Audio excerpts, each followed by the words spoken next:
And he's like, wait a minute, I've got my iWatch. Everything that comes through to my phone goes through my iWatch. I didn't delete anything off of my iWatch. And that's when he finds those text messages that says, Andy's in my room and I'm scared.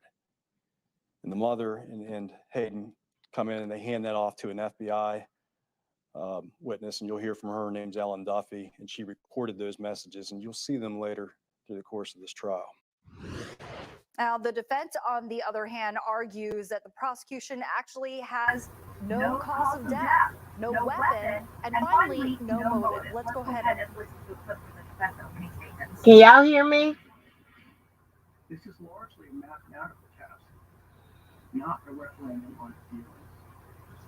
Y'all hear me, ladies? Give me a thumbs up. Stay on the evidence and what it proves and what it does not prove. Okay, I got knots in my stomach. Okay, can y'all hear court TV? There will be no evidence of a weapon. Y'all can hear court TV? Tell me if you can hear court TV. Because my nerves is been shot. My nerves is low. Okay. All right. Okay. We believe the evidence will further reveal that there were two adults in the house. Oh and my two God. children Hey, the honey. last time anyone heard from Riley My Carson in a nerves very tiny house. are shot. The evidence will reveal there was a third adult in the house earlier that evening. The state will put on a dog sniff witness who's going to say that her dog alerted I sure do to human appreciate remains in the back y'all of the work truck. for Be very careful about language. Words always matter. participating Human and coming remains is through not on the what you think it lives is. and Human all remains that is type any of stuff, biological and product of a human just being, doing the including the used work and Kleenex that's in the back of your car. creating good questions and all that type of stuff. Opinions, and all the and we all support. have them. We all form them. Sometimes we form them in a reactionary fashion, knee-jerk response. See something in the news, form an Cash opinion. apps and super chats That's fine, and all but they're that not stuff. necessarily I evidence-based. appreciate y'all. Verdict Y'all forms didn't have are. to do it. You didn't have to come through. You didn't have to support my crazy ass. And Speculate all that. all you want, but when you're in that jury room, your task is to deliberate. And deliberate means stay on the facts, stay on the evidence. Why am I delivering a goddamn the speech you deliver as a prosecutor when you goddamn finish the case? with many holes, and you already hear I'm about them kind nuts. of trying to explain Shit, I away just caught this myself. evidence regarding human remains.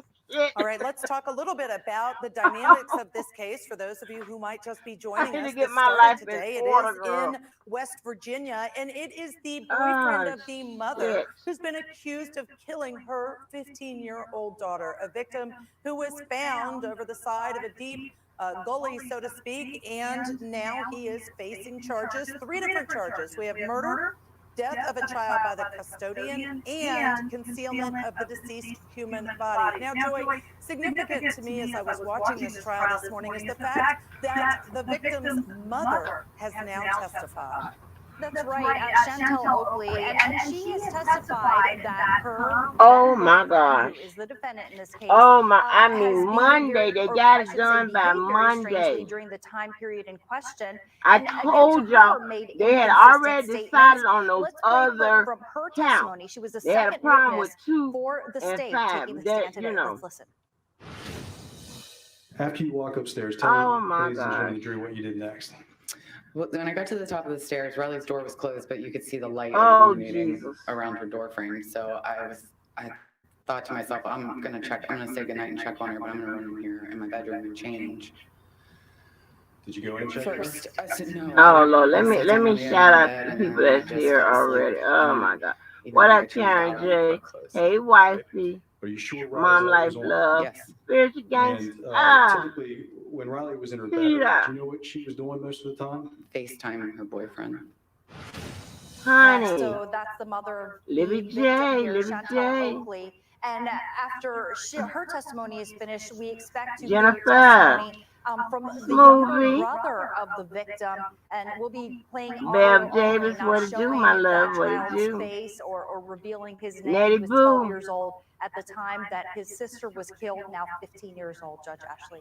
And the other thing in this case, Purple, thank you for pointing out purple. about the juveniles when they testify, Hey, and the fact T.M. that no one Harris. will see their face or Hey, their names, Take. What which is did you clearly take? appropriate given their I ain't seen age. you in a minute, But in Take. this case, the other thing that's interesting is we haven't yet Oh heard my an God. idea, theory of a I motive. tell And you, so my that's something that we may or stomach may not is hear as we listen killing me. to this, Joy. But I want to first ask you about the jury. What do we know about who is serving on this jury? Yeah, so we do have 12 jurors. We have 4 Yes, alternates here. yes. 7 are women. Yes, and that 4, verdict I sheet. should say 9 are men. So it'd be interesting to see if that has any effect on the outcome of this case, kind of the gender breakdown, and whether perhaps there would be any mothers on this panel as well, Judge Ashley. And we see there are 12 jurors, 4 alternates, as you mentioned, and I know it's important, especially with COVID. We've seen alternates play an important role, and in some of the cases, trials Hey, that I we've am covered, Queen. I it guess you has somewhere actually in been here. the case that they need Yeah, to my use the nerves bad. alternates. So very important, especially during the times Nerves that we bad are as in. shot. So I do want to Y'all make bring sure y'all in, to support my break baby this down, Flawless, Titus Nichols, a please. criminal defense attorney and a law professor at University of Georgia, joining us now. Thank you, Titus, for being with me. This is a case, it's a hard case, it's emotional. It is the death of a 15-year-old girl who, by all accounts, was a bright light. How do you handle I that don't as see a defense Mertice or attorney? none of that. Oh, hey, Mertice Belong. Well, Your Honor, thank you Hey, for having me baby. back on the show, but you're absolutely correct. This is Oh, a there I am, case Queen. There she concerning the go. facts, the emotions, and the fact My that she had nerve. the death of Yeah, a that's 15-year-old what girl. they say. The They got a first verdict. thing as an attorney My you do is nerve, try my to stomach mitigate the is a emotional knot. impact. There's no way you can get more sympathy than the family. There's no way you'll score points by beating up Honey, on the I could family take or trying to a make the dose of mother that appear as if expired she's a crack bad right guy. now. So what you have to do I is need focus the on the expired factual crack. inconsistencies. Here, you don't have a Not cause of the. death. You also don't have a clear motive. You don't have those things that would ordinarily you expect to see in a murder, as far as Oh what will my make it God. very easy Sir, be to quiet. point the finger at Andy and say that he and only he is responsible for her death. And I will tell you what was shared from her obituary. She was described, she is this 15-year-old victim in this crime, who is the daughter of the mother, and her boyfriend is the one now accused. But it stated, quote unquote, beautiful, innocent I soul with predict. a laugh that would fill the room. And in listening to the mother Oh, testify, to me it became very I apparent predict that this guilty on 15-year-old was very count responsible, one. I very predict that. self-motivated, would walk to high school, play volleyball, had friends, I very predict social. She guilty liked to go wherever to the school herpes early are. so that she could socialize. And Titus, again, when we're looking at that as the victim, do you think it is I don't know as about the other. important to have a motive for that But that narrative was to give to the fast. jury for I either said side, by whether you're the Wednesday. prosecution or the That was defense? fast though. I think what you said is very important. It's important for the narrative. Whenever you're Hey, trying a case Mocha. in front of a jury, you have to have a narrative. Child, Because you want to make welcome. it very Hey, straight welcome to to the Club point and Blue, simple for home the of jury the to bubble guts. accept the information and then come to their own decision. Home of the A bubble motive guts. is not legally required, as you are aware. However, Oh, it makes Lord. it easier for the jury to understand the narrative that you're giving to them. Oh, The prosecution has a narrative and the defense has a narrative. You have to be able to explain that. Unfortunately for the prosecution, they don't have a motive. So that's going to be a large gaping hole when Twitter you're trying say to explain, guilty. this is why he committed the crime and not someone else. Additionally, you spoke about how responsible she was. They told That it. is also Oh gonna make it very shit! Wait a difficult for the minute. defense to try to paint Hold on. the Let me see if I can victim pull up as Twitter. somehow being responsible for Oh her own shit! Let me see if I can misfortune. just pull up R. Kelly verdict. All right, Titus, I appreciate so much your insight, Oh because it shit! is something that we are going to be watching all these witnesses to see if the prosecution can prove, because not only is there not a motive, there really is not a cause of death, and there's no evidence saying it was definitively him. It's a very circumstantial case, which is not Oh unusual my in murder gosh! trials. Oh All my right, gosh! Verdict Watch, we know that R. Kelly has come back with a verdict, and if you look, our clock has stopped, and the reason is because they are back. Now, the jury did send multiple notes to the judge. What do those notes mean? We're going to have to stay here and find out as we continue to bring you all of the latest breaking news when we cover the verdict here on Court TV, your front row seat. I don't see it yet. Hold on, y'all. I don't see it yet. New developments in the case of Doomsday Cult mom Lori Vallow and her I'm not husband on Chad. the screen We either. covered the verdict here on Court TV, your front row seat to justice. New developments in the case of Doomsday Cult mom Lori Vallow and her husband Chad Daybell. Tell us where the kids are. Think about all the people that had to die and disappear. Nothing is coincidental. This is no longer the search for missing children. Investigators have recovered human remains at Chad Daybell's residence. This is the search for killers. This stretches just so beyond what anyone could imagine. The Doomsday couple, Chad and Lori Daybell on Y'all know I can't.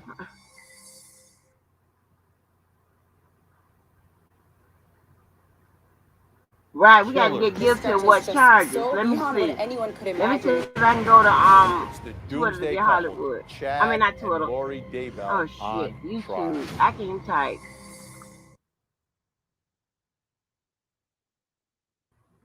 I'm staying here for the official reading of all of it. Awaiting trial. Who shot 3 people in Kenosha, Wisconsin during the riots. 2 of them died. Rittenhouse has pled not guilty to murder and all charges stemming from the incident. Kyle Rittenhouse thinks he's above the law. He was an active shooter and he tried to flee. Who attacked my client? Justice. Oh yeah, I'm trying to get it up. I'm trying to Politan. go to I stood Hollywood. before a jury on both sides of the courtroom. Oh, First my as a gosh. prosecutor, then as a defense attorney.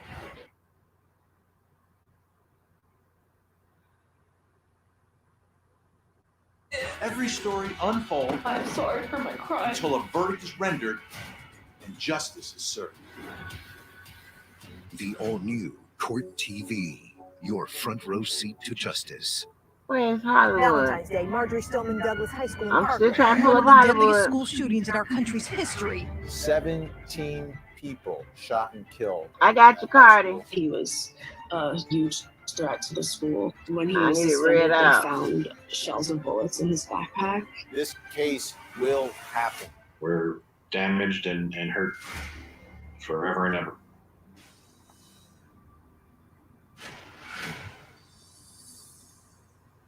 Ahmaud Arbery was jogging when he was followed by 3 men. He's trapped. He's just jogging. He was my baby. How many of us live in a community where we think everything is okay?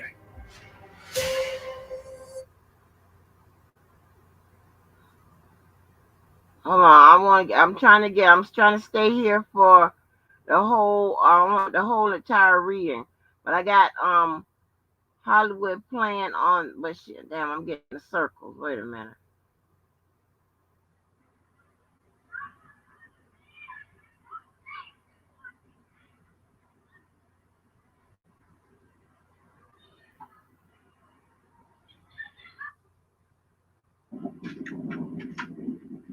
Oh yeah.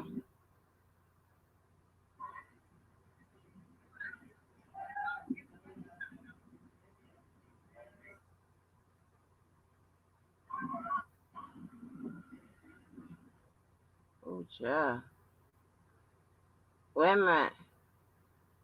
Also, we do have a verdict in R. Kelly. As soon as we have that information, we will break in to give that news to you. Now let's go back to court. Oh, lady, we don't want to hear this shit. We want to hear the verdict. Hold on, I'm trying to see.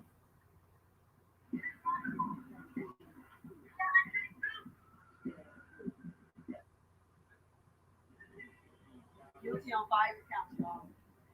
Guilty on 5 counts, she said.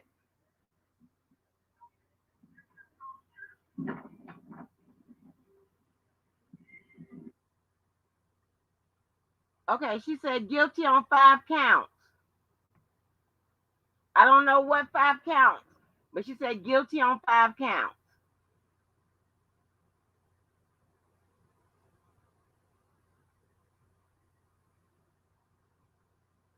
So I wonder, is it the counts without as? Hold on, let me see. Let me see if I can get something.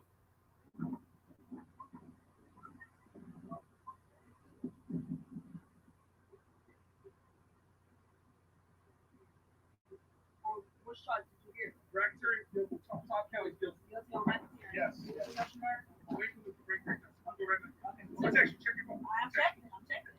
So it's guilty on racketeering.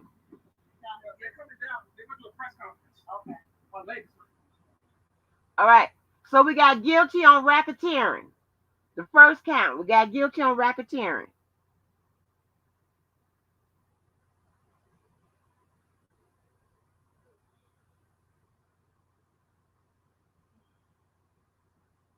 What the fuck is going on?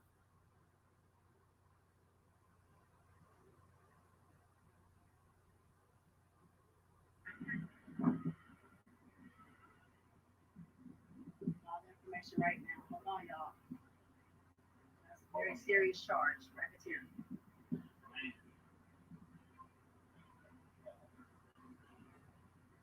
I believe it was 14.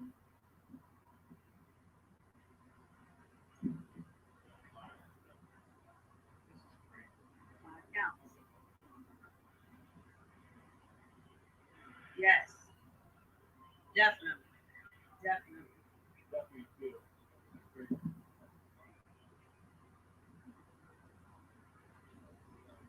Okay, here comes the people coming out. I do not own the rights to this audio. This is the audio of Hollywood Next.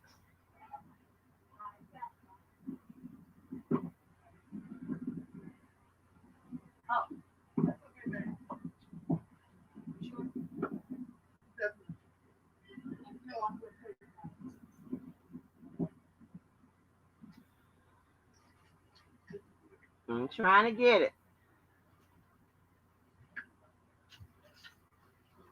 Malcolm, I heard guilty on 5. Go to Twitter. Where about on Twitter? Because I mean, who on Twitter? Because I keep going to Twitter. Where do I go? Let me see. Let me see something.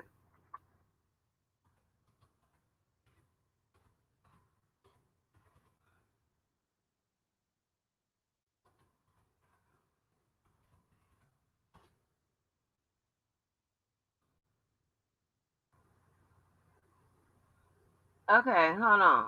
Wait a minute. Y'all know I don't know how to operate this shit. I don't know where I'm going. Hold on. Let me see. Okay.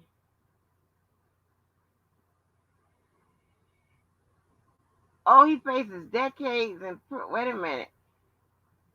He has been convicted by a federal jury in New York of racketeering conspiracy involving sexual abuse over the course of his career. He faces decades in prison. That's all I get on Twitter. Hold on. Okay. Wait a minute. Hold on. I'm getting you.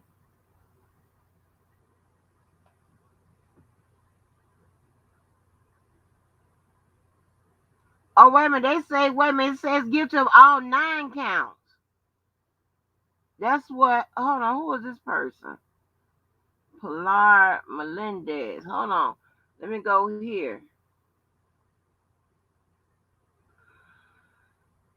Oh, damn. Hold on.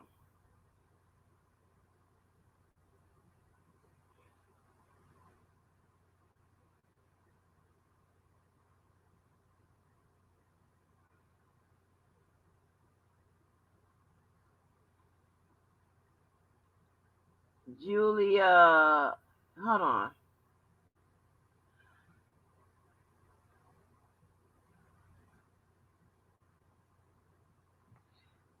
Juliar.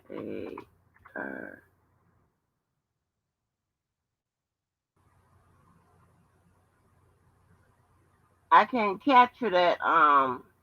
CNN reporting it. Okay. God damn. Wait a minute. Hold on. Shit. Oh, god damn.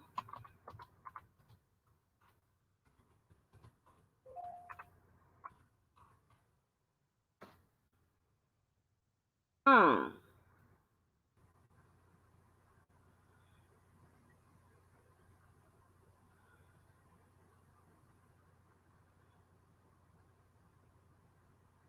Hold on.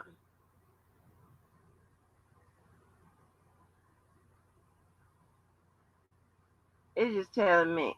It's just telling me. It's not giving me the what he. Okay. Okay. The verdict is expected to be read soon. That it's not. Hold on. It's not telling me.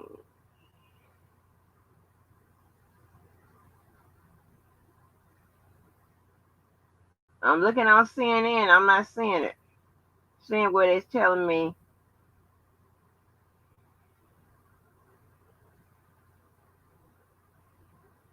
Hold on. Shit. Let me get back on the screen.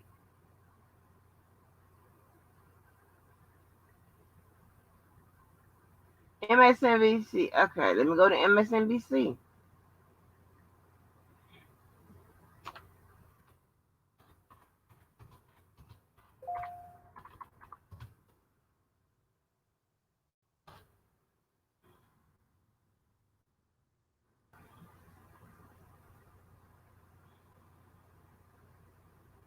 And we gotta be finding this. I mean, I don't see.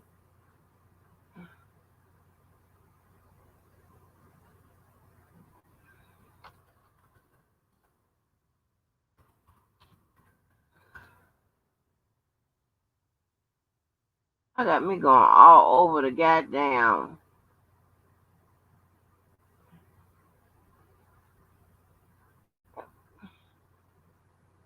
Put the link in. Let me go out so to this thing so I can put. I'm going to CNN. I don't. It's just giving me a news article. It's not telling. It's not giving me like an update. All it's saying is he's been convicted. Well, we know that. Give me the link. It just says he's been convicted.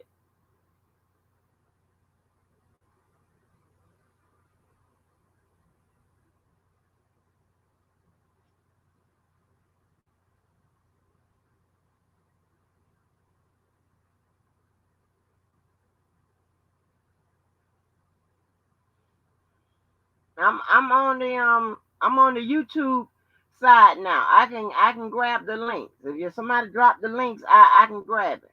Because all it's saying is he's being convicted. Well, yeah, we got that.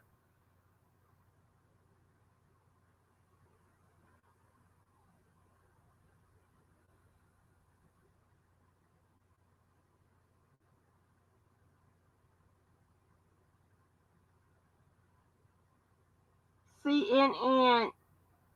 Okay. You watching it on the TV. Okay.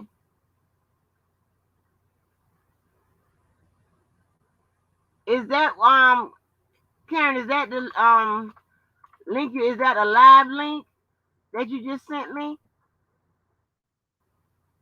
Hold on. I'm going to my email. Because if I click off here, if I go to my TV, I won't be on here with y'all. Okay, hold on. All right, Karen, I'm going to okay, hold on. New York Times.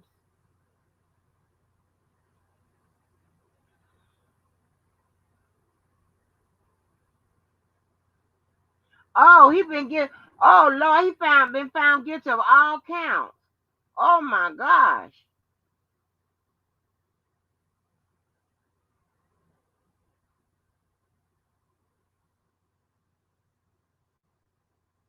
Oh Lord. It say all counts. Oh Jesus.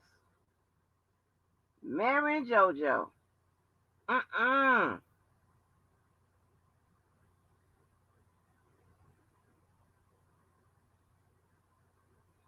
Well, they better get the ambulance on out there.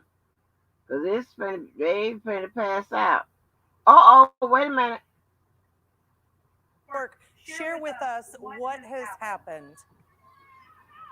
We received a note about 35 to 40 minutes ago saying that this jury had something regarding the verdict, and they did come into this courtroom and tell the rest of the courtroom and this defendant that he is guilty on all 9 counts against him. That includes the racketeering count against him that had 14 underlying offenses, where at least 2 had to be proven. That was proven to satisfy that count. And then all of the Mann Act violations, where he was accused and now convicted of enticement, coercion, and transportation of minors and women across the state lines for illegal sexual activity. Kelly in the courtroom completely stoic. As those words were read by the jury foreman, he did not move. He was almost frozen in time as he listened to this long verdict reading here inside the courthouse in Brooklyn, New York. Ashley?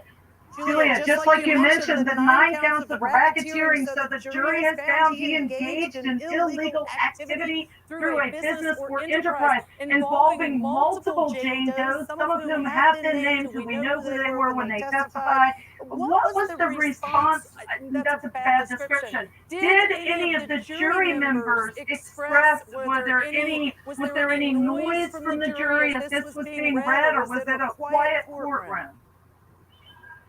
Very quiet courtroom. It looked different because some members of the public were allowed inside the courtroom at that moment. The sketch artist, who has been basically only allowed to be in the overflow room during all of this, was allowed for this moment to be inside. We saw, of course, that heavy martial presence that we typically see when there is a verdict that is coming, and you can hear outside now the supporters that are here waiting outside the courtroom now, learning that all guilty counts as far as the verdict in this case, and reacting to that. So that was the mood inside of the courtroom. I only noticed one female juror who glanced over at R. Kelly as he sat at that defense table. But other than that, each of these jurors filed in, sat in their seat, and that jury foreman, number 1 in New York, is whoever is number 1 in that seat becomes the foreman. They don't vote on it. He read it into the record each time saying, "Guilty, Your Honor, guilty, Your Honor," going through, like I mentioned,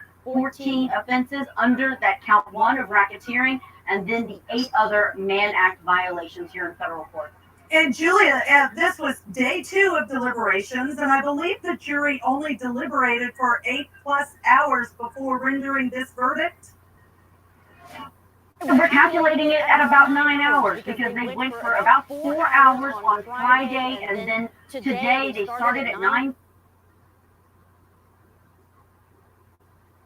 Had been reached. We don't know exactly when they started, but that would be close to 9 hours that they deliberated over this. And only one note today where they wanted to know more about Jane Doe number 3, wanted to get specific about that statute. And one thing that was difficult for us in the overflow room, this jury foreman didn't have a microphone for the first part of him saying what the verdict was and what the counts were as far as the proven or not proven parts of that racketeering charge. So everyone was rushing to the front of the overflow room trying to hear what was actually being said. But just looking at this defendant, you could tell he was hearing everything that was going on in the courtroom. I can't overstate how still he became and how apparent that was, because his attorneys were looking down, they were writing, something we've seen from Kelly during this entire trial, but in this moment, he was staring almost into space, not at anything in particular, it seemed, as all of those guilties were set on the record. This is a significant outcome, Julie. I don't think that can be underscored enough, because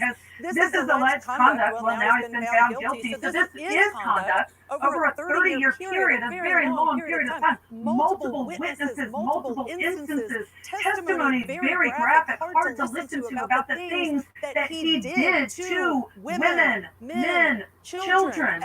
It's a staggering verdict, really, for all of these victims in a good way, that hopefully they can find some peace or justice, if possible, after going through these things. Let's talk about first the overflow room. Julia, was there any response from the people in the overflow room? Any yelling or anything once the verdicts were read?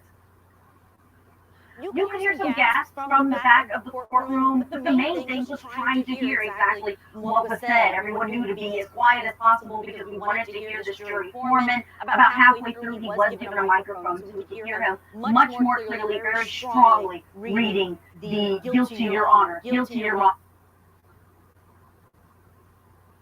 That's not me, that's her.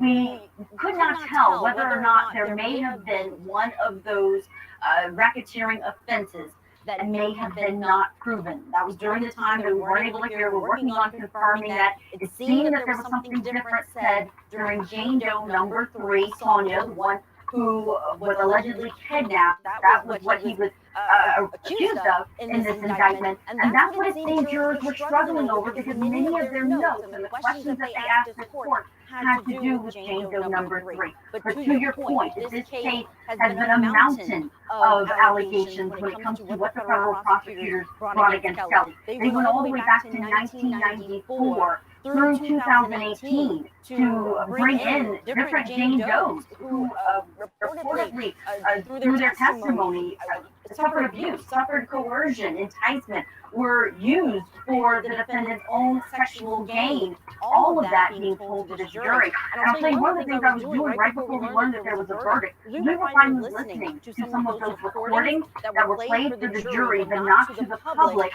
really because of the graphic nature of them. And it was so disturbing to be finally able to listen to them. We as journalists were in a room, and those recordings were being played where you could hear someone crying, saying that she was being hit, calling herself names in a male voice, telling her to keep saying it, keep calling yourself these degrading words. These are the recordings that this jury heard.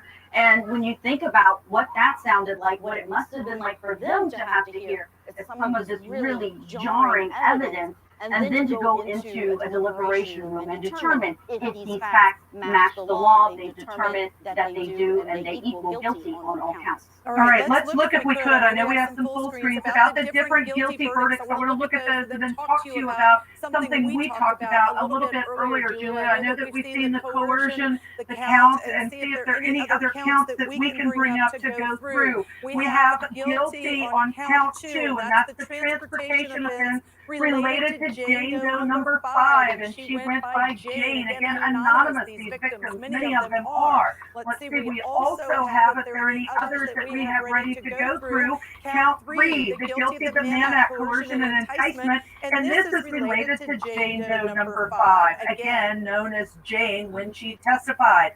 On count 4, guilty of the Mann Act, coercion of a minor related to Jane Doe number 5, again, that went by Jane when she testified. And now we also have count 5, guilty on transportation of a minor as related to Jane Doe number 5. So just a reminder to all of our viewers, as we look at these charges that he's been found guilty of, the jury had to go through each one of these charges, each victim. So on this one, the guilty of the Mann Act transportation, I want the viewers to note, this was a 2017 reckless exposure to herpes is related to Jane Doe number 6. Who went by faith in her testimony. And that was one you have to listen about the fact that someone was exposed to a sexually transmitted disease. He's been found guilty of that. So a number of, you said it so well, all of the counts, guilty on all counts. Now, Julia, let's talk about two different things. One is the different states in which different offenses occurred and how this works. And the second is what sentence he might face. So the first we want to talk about is the location of the incidents. You and I have talked about this some. New York, Illinois, California, Connecticut.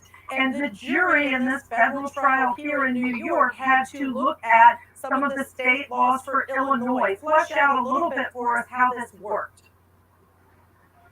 Because this is a federal case, you hear a lot about interstate commerce and whether or not someone was using something that can be used to go across state lines in committing a crime. That's a lot of times what gets things into federal court. You have this racketeering offense.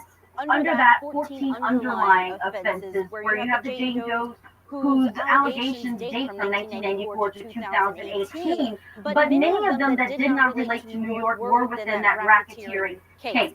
Then outside of the racketeering, the count 2 through 9 that you've just listed, those are the ones that relate to people who were in New York with the defendant and alleged, now convicted, he is now found guilty of abusing them and recklessly endangering them by exposing them to a venereal disease in violation of New York public health law. So that was one of the main cruxes of this case being here in New York, because allegedly when he's here at or New York residents, he had Jane Doe number 1 here and Jane Doe number 6. So that's why this case here in New York going first, not necessarily why it's going forth first, but why it is a New York case.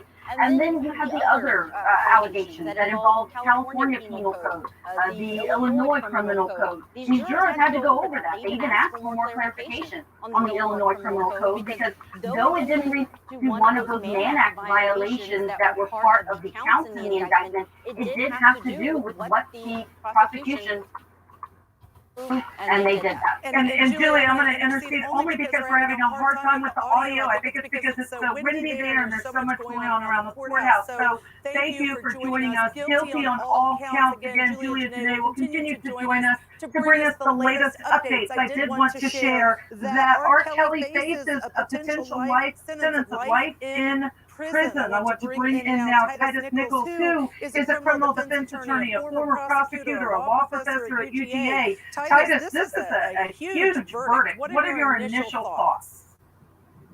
This is absolutely huge because of the fact that this has gained so much publicity. And yes, when they were picking the jurors, many of them said they would not allow us to affect the decision, but we're human. And they recognize that they were deciding to make of R. Kelly, a very famous individual.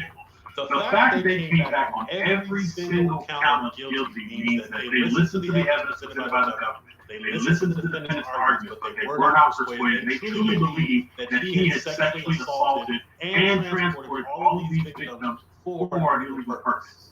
And let me tell you, one of the questions that we know the jury came back with, it was the third question that the jury asked Titus, and it was in one of the statutes that they had to apply. They wanted to know what it meant and/or. And so the judge, as I understand it, did some research, talked to the attorneys to figure out what the proper response to that was, and everybody agreed the proper response was to tell the jury that that and/or was to be treated as or. The point I'm making is that this jury is paying attention for a jury to come back and say, we have some confusion over the way it reads the law, that we have to apply to the facts as we found them. Again, I completely agree with you. It means that they have put the time and the energy in to make a clear determination, guilty on all counts, based on everything that was presented. And there was a lot presented, a lot of testimony directly from the victims connecting all of this to R. Kelly. Testimony from managers who worked for R. Kelly to say this is the way we operated and what was allowed and what wasn't allowed. And individuals being in rooms and not allowed to leave the room. And I think that part of what this points to is that the government took a lot of time and effort to really paint the entire picture to prove this to the jury.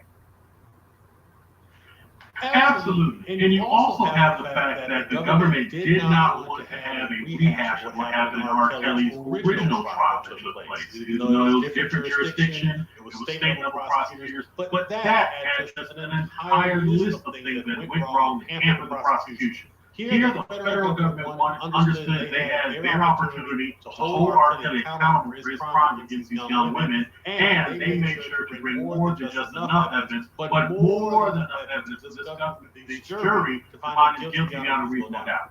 Absolutely. And the other thing I want to note is just some of the details again that went into, and you know, the defense, I think, let's talk about the defense, Titus. What's your reaction to the defense that was put up for R. Kelly? We know he didn't testify. He chose not to take the stand. Do you think that was a mistake? It's possible, considering the fact that R. Kelly is a celebrity. There was the likelihood the jury wanted to hear from him his explanation. They wanted to understand, why do you think all these girls are maybe not being a monster? What is your side of the story? Who are you? How do you explain all these situations where these girls were transferred over here? Did they come based on their own free will? Were they able to leave on their own? Did you take steps to stop them? But by him exercising his constitutional right to remain silent, the jury never got to hear that part of the story. They had to hear it through his attorneys or through the witnesses that they presented. Unfortunately, that's not always the most persuasive tactic in a trial. Right, absolutely. We have so much to cover on this. Julia Janae has some great information for us out of Brooklyn. While she gets arranged there, we are going to take a quick break, but we will take you back live to Brooklyn, New York, where there is a verdict. Guilty. R. Kelly guilty on all counts in that federal trial. We'll be back on the other side here on Court TV Live. Whoa. Oh man, thank you so much, Alchemy. Y'all, you didn't have to do that. Man, you know what? I appreciate y'all. You know, I mean, it's been a grueling, not really a grueling, but oh, thank you, Karen. Y'all don't have to do that. Like, for real though. Come on, y'all. Y'all about to make me goddamn cry. And I don't damn cry about nothing. But it has been like, oh my gosh. It has been, you know, so much, you know, just think, and I don't give a damn about what nobody say. The people that come through here, whether they Club Blue or not, I mean, they are the top subs. I don't give a fuck what nobody say, all right? Because y'all know the questions to ask, and we get that shit right before they even, before the goddamn prosecutors or the defense come back with it. And that is skill, okay? And it's original, and we doing it on the first reads and shit like that. I would defend what we do over here, even though it be sometimes be drama. Okay, people like to come through and cut through with the drama, and you know, and I'll add to it and shit like that. But I'll defend that any goddamn day. I like the way we deliver it. I like the way we handle it. I like the questions on both sides. I don't give a damn what side it is, because you hear other channels, and I'm not putting no channels down or whatever, but you hear the immaturity and the amateurish styles or what have you of other channels, because one, it's one-sided, okay?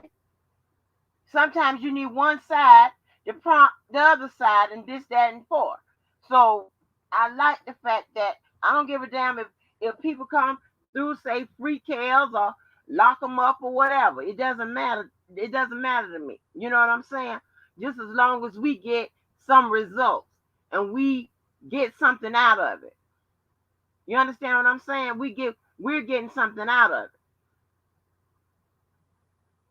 You know, so I mean, y'all just know what I'm saying. I appreciate all that shit, because you know, y'all are so generous with your time and everything else. And I'm just telling you, it's like hell. I mean, I feel like I was going through school again. You know what I'm saying? And that's a good feeling. So I mean, this is so crazy. And it's an emotional, you know, thing, because you know, due to the situation, that's number one. But due to like all the back, I mean, we did guesswork. We were guesswork. Okay? Guesswork. We were ahead of the transcript, ahead of the shit that was going on, and that takes fucking skill. And I don't give a damn what nobody said. That's why I go completely off when someone say that anybody over here don't know what the fuck we talking about, or dumb and stupid, whatever. And I feel like that we can correct what somebody else say incorrectly on their goddamn channel, because they don't know what the hell they talking about. Shit. We're not in the goddamn in there, and it's just, I'm trying to tell you, this is just unfucking believable. Let me take her off mute. Hold on. To ensnare underage girls and young men and women for decades in a sordid web of sex abuse, exploitation, and humiliation. To the victims in this case, your voices were heard, and justice was finally served. This conviction would not have been possible without the bravery and resilience of R. Kelly's victims. I applaud their courage in revealing in open court the painful, intimate, and horrific details of their lives with him. No one deserves what they experienced at his hands or the threats and harassment they faced in telling the truth about what happened to them. We hope that today's verdict brings some measure of comfort and closure to the victims. This conviction is the latest in a long line of prosecutions by this office to protect women and vulnerable minors from sexual predators. Today's result was made possible by the outstanding work, dedication, and skill of the prosecution team. AUSA's Elizabeth Geddes, Nadia Shahada, and Maria Cruz Melendez. And senior investigator Keith Kolovich and paralegal specialists Kira Wenthen and Alyssa Fagel. Their grace under pressure was truly extraordinary. I want to commend and thank the Special Agents Ryan Chabot and Sylvette Reynoso of the Department of Homeland Security Investigations, under the supervision of Supervisory Special Agent Elvin Hernandez, for their outstanding work on the case, along with detectives from the New York City Police Department. Together, this superb team spent countless hours over years to sort through records and documents and interviewing over hundreds of witnesses to painstakingly marshal the facts and build a strong case. I also want to thank the U.S. Attorney's Office, the Northern District of Illinois, and Cook County State's Attorney's Office for its assistance. Last but not least, I want to thank the men and women of the jury for their time and attention throughout the trial, and for their careful assessment of the overwhelming evidence in this case. In rendering its verdict today, the jury delivered a powerful message to men like R. Kelly. No matter how long it takes, the long arm of the law will catch up with you. I will now turn over the microphone to HSI Special Agent in Charge, Peter Fitzhugh. Thank you. Good afternoon, everyone. My name is Pete Fitzhugh, and I'm the Special Agent in Charge for Homeland Security Investigations here in New York. Before I begin my remarks, I'd like to quickly thank Acting United States Attorney for EDNY, Jacqueline Kasoulis, and her amazing team of prosecutors. Today's verdict brings an end to Robert Kelly's decade-long reign of terror over many vulnerable girls, boys, and young women. With this verdict, it is my sincere hope that it will also begin the healing process for these brave survivors. Today's decision demonstrates that our system of justice knows no boundaries and will hold criminals accountable, regardless of their fame or fortune. Mr. Kelly once said, "I'm no angel, but I'm no monster either." I wholeheartedly disagree with that. The investigative and prosecution team spent months conducting hundreds of interviews, analyzing documentary and electronic evidence, all of which confirmed the true depravity of Mr. Kelly. For years, Mr. Kelly believed that his power and fame could defy the justice system and allow him to continue his abuse.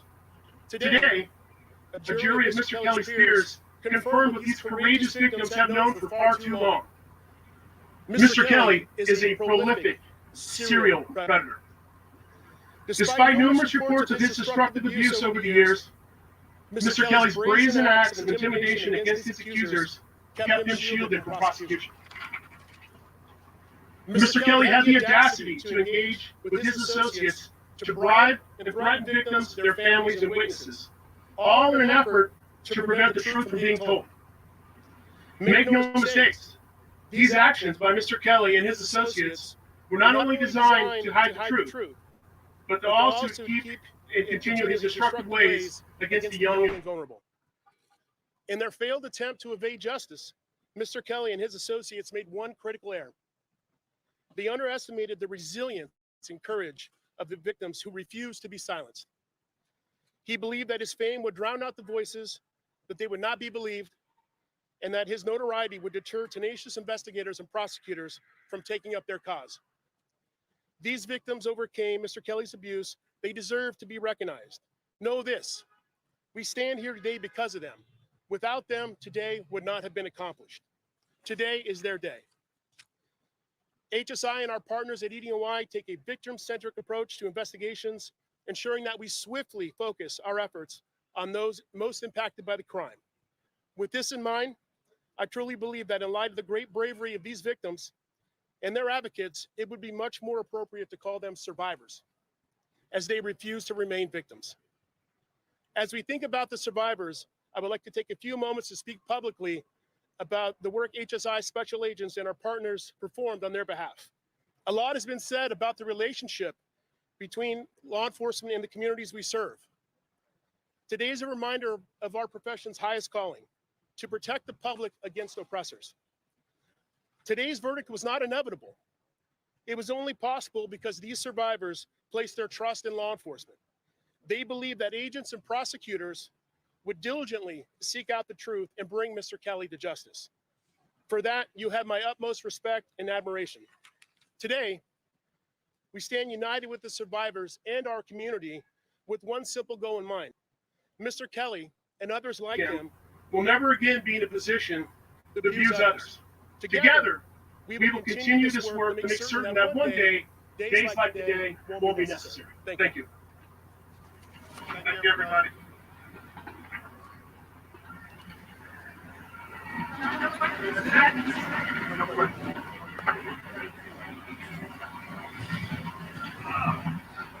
And there we heard information from the prosecutors as well as Homeland Security investigator and the head of that. This is quite the verdict. R. Kelly guilty on all counts of the racketeering trial in Brooklyn, New York. We will continue to bring you coverage. Also, we are covering the live West Virginia trial. We'll be right back here on Court TV, your front row seat to justice.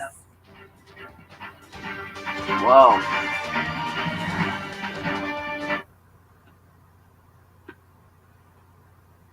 Wow.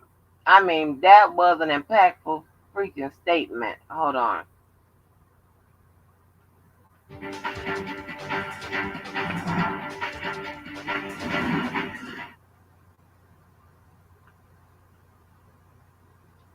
That was an impactful freaking statement. And I am so sorry. I forget. Child, I acted like I was on the goddamn job. I'm giving a goddamn speech. Lord have mercy. Oh my goodness. You know, when you think the jury and stuff like that, but this is that, oh my God. And I mean, shout out to the defense team, right? I do believe they created some reasonable doubt, but it was just not enough. And it doesn't matter like how long they came in and who was at the helm or whatever. It's all about creating a defense that makes sense, right?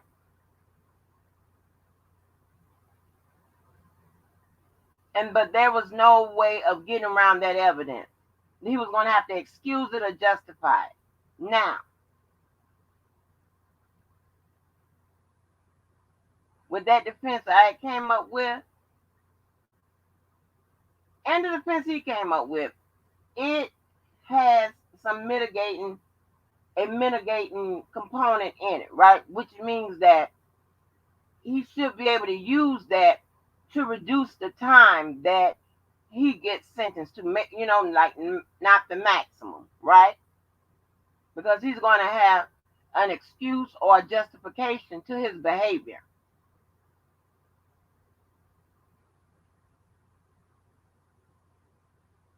But here's the thing, right? There's always, here's the thing. The prosecutor would most likely introduce some aggravating factors, right? That is an argument and behavior to show the judge why he should be sentenced to the maximum and stuff like that. If they want to go that route, okay? If they want to go that route. But it doesn't seem like they have any sympathy for R. Kelly, right? The way they sound at that press conference.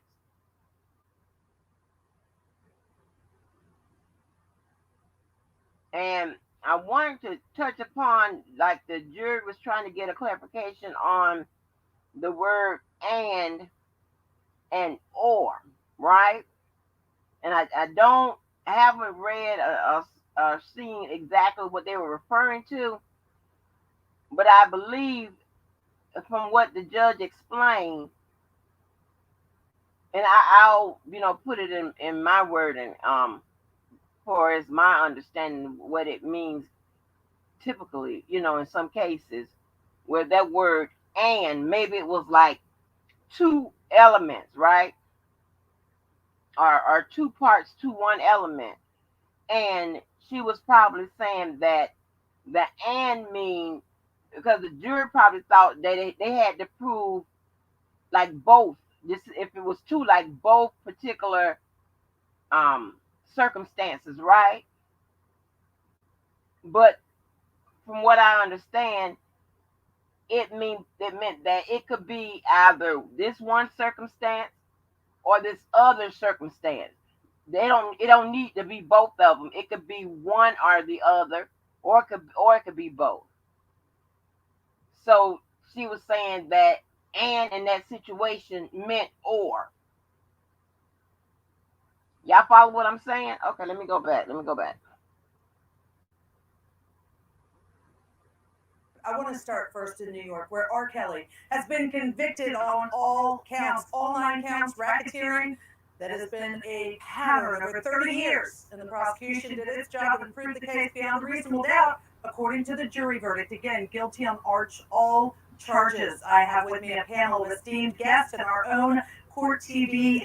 Joylyn Nakron is here with me. Also, we still have Titus Nichols, criminal defense attorney, former prosecutor. And now joining us, Imran Ansari, a trial attorney, former prosecutor as well. Thank you all so much for being with us. Joy, let me start with you if I could, because we've been together here at Court TV Studios as we learned guilty on all charges for R. Kelly. What are your initial thoughts? Yeah, Judge, actually, with this particular trial, I really could not call it either way. Although it was clear throughout the course of the trial, the testimony over the course of 5 weeks, that there was wrongdoing, to me, I thought it was going to be a real challenge for the state to actually prove racketeering. And another thing, I spent some time at that trial in New York. It was very hard to gauge how all of this testimony was coming across because due to coronavirus restrictions, the media are not allowed in the actual courtroom itself. So very hard to tell how the jury was going to come out on this, but clearly very swayed by all the testimony that we've heard. And some of it has been extremely graphic, of course, particularly some of that surrounding Jane Doe number 1, Aaliyah, and one of the victims, Geronda Pace, for instance, who was a victim of R. Kelly at the age of 16. And then we heard some of R. Kelly's former employees get on the stand. For instance, Demetrius Smith, who was his tour manager at the time, explained in really colorful detail how he kind of bribed officials just to get a fake ID for Aaliyah, that sort of thing. It was very, very credible. Absolutely. Imran, I'd like to ask you next because I know that you practice there in New York, and this is a case in which there was a lot of division. You have R. Kelly supporters saying he didn't do anything wrong, vocal, being at the courthouse, being outspoken about the fact he did nothing wrong. And then on the other side, obviously the victims, the family of the victims saying he did do this wrong. The jury's now convicted him. What are your thoughts? Yeah, the voices outside the courtroom in support of R. Kelly were obviously not enough to resonate inside the courtroom with this jury. The EDNY, the U.S. Attorney's Office in the Eastern District of New York, methodically went through this trial, making their case against R. Kelly, making and proving that those charges, the racketeering charges, beyond a reasonable doubt. We get this verdict from the jury after they started deliberating, I believe on Friday, and then they can come back today with the guilty verdict on all counts. And it was a real methodical presentation in court by the prosecution, which I would expect nothing less than Liz Geddes and her team in the U.S. Attorney's Office here in the EDNY. And clearly, the salacious allegations were proven in the mind of this jury. And you heard a lot. You heard a lot of accusations against R. Kelly, a lot of evidence coming into court through accusers and also other evidence along with the testimony. And clearly, this jury found that evidence was enough to find R. Kelly guilty. And these aren't the end of R. Kelly's legal troubles. Of course, he's going to be sentenced here in the federal case here in the EDNY, and then he has charges pending in other jurisdictions. And I am sure that those prosecutorial agencies are going to be looking to extract their quote-unquote pound of flesh from R. Kelly in their own cases. No, Imran, I absolutely agree with you. In the maximum potential sentence for these charges, for these guilty verdicts that the jury has given today, is life in prison. Now, there was a press conference pretty immediately following, and the U.S. Attorney General's office did say to the victims, your voices were heard. Justice was finally served. They then went on to thank the prosecutorial team and said that it was made possible by the work, that it was grace under pressure, and the long arm of the law will catch up with you. I think that those words must resonate with the victims' families and those who have been following this trial, Titus, because that's exactly what this prosecution team delivered. Absolutely, Your Honor. I agree. Back when I was a prosecutor, one thing I used to tell my victims in my case is that the verdict represents closure. It represents finality. After this long, arduous struggle that you've all been through, undoubtedly they've had to go through people accusing them of lying and people saying that they weren't telling the truth. They had their moment in court where they told the truth. They faced R. Kelly, looked him in the eye, and told the jury what he had done to them. And now a jury has spoken in their favor and has found him guilty. Now they get to begin the healing process of moving on because they know that their abuser has been held accountable by the justice system.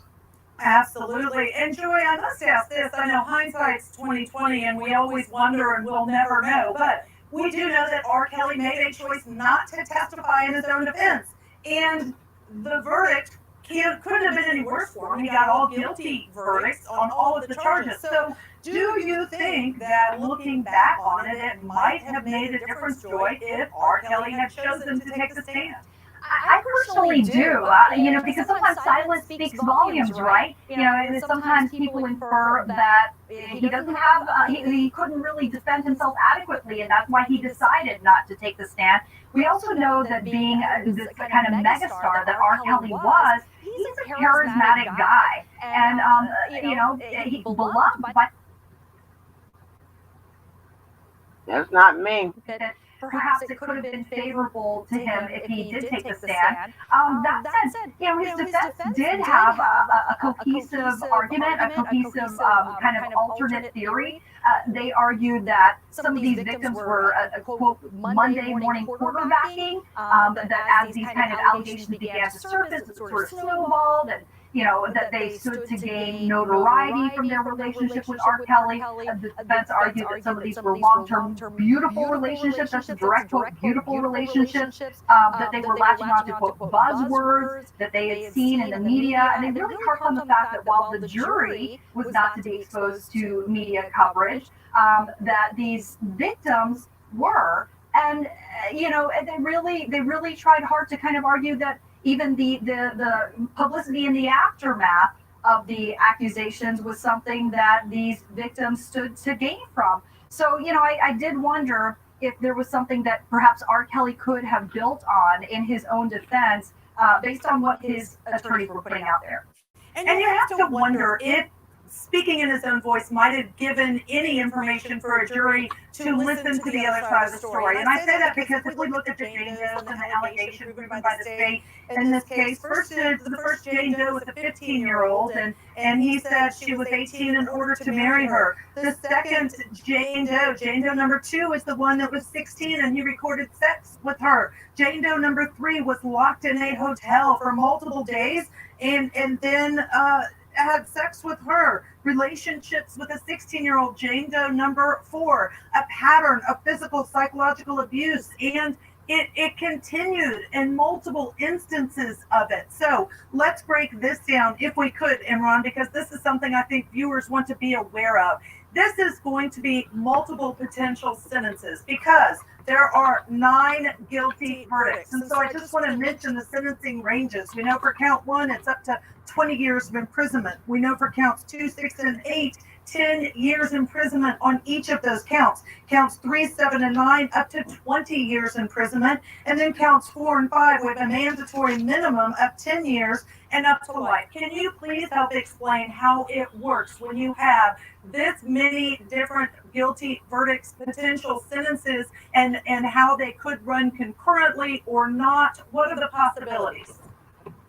Sure. So actually, there's really the guidance through the federal sentencing guidelines that Judge Donnelly is going to look to in order to help her formulate the sentencing in this case. As you mentioned, there are multiple guilty counts, each for crimes carrying a specific sentence as it relates to someone like R. Kelly in his position and his criminal history or lack thereof. Judge Donnelly is going to look at that and make a decision based on the federal sentencing guidelines, but also come to a decision whether to run those sentences concurrently, which means that they will all run at the same time, or consecutively, which means that they would be tacked on one after the other, which could be a very harsh situation for R. Kelly. But no matter how ways you slice it, whether it's going to be a concurrent sentence or a consecutive sentence, R. Kelly is facing a tremendous amount of time based on the federal sentencing guidelines. That, coupled with the fact that he also faces charges in other jurisdictions, which as I stated before, I expect that he still will look to prosecute him for those crimes. There is nothing that is very optimistic, I should say, for R. Kelly. All right. Joining us now, we do have Julia Tanay, who has been covering this trial live in Brooklyn, New York, our legal correspondent from Court TV. Julia, tell us, if you would, please, what is the latest there in Brooklyn? Our trial here, Judge, actually, in front of the courthouse. The extremist Kelly supporters that we've seen throughout this trial, they haven't left. They're still here now. They really pumped up the music now that they have learned the verdict in this case and what the jury has decided guilty on all counts for the Grammy Award-winning singer R. Kelly. We also know more about the indictment. We know that first count of racketeering, the allegation that Kelly was operating a musical enterprise for the purpose of illegal sexual activity with young women and girls, that was found guilty by this jury, but they had 14 underlying offenses. They looked at allegations by Jane Doe's number 1 through 6, and we've learned that they actually did not find that the government proved that the allegations that related to Jane Doe number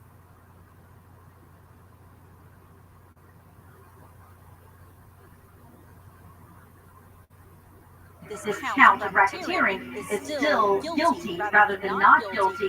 But she was named Sonia. That's who she testified as someone who said that she was kidnapped, trapped in a room by one of the members of Kelly's team.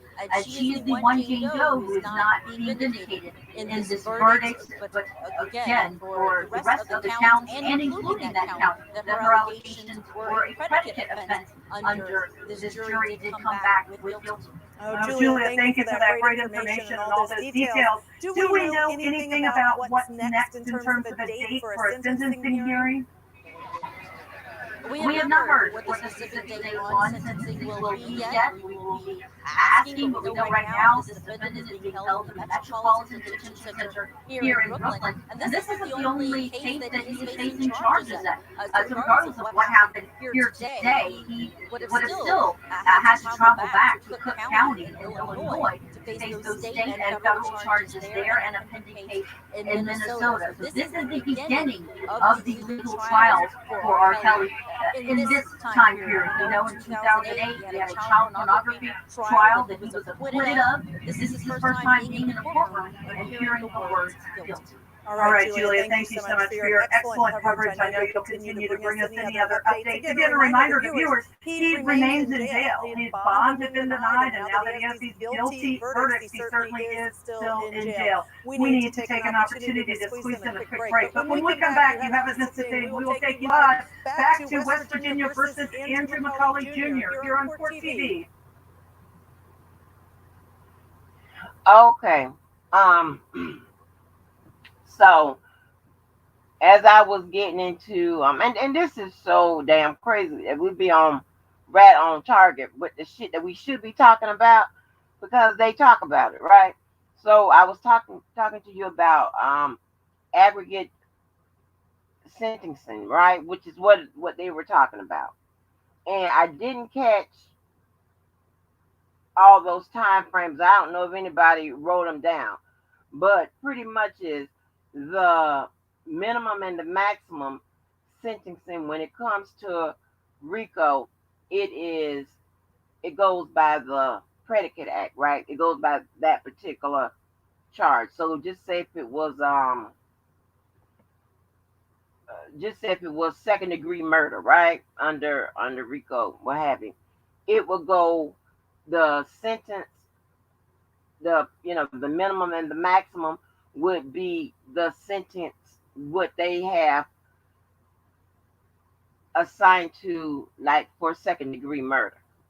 Okay, so it could be 10 years as the minimum, life as the maximum. So it's by each predicate act, by each count. So yeah.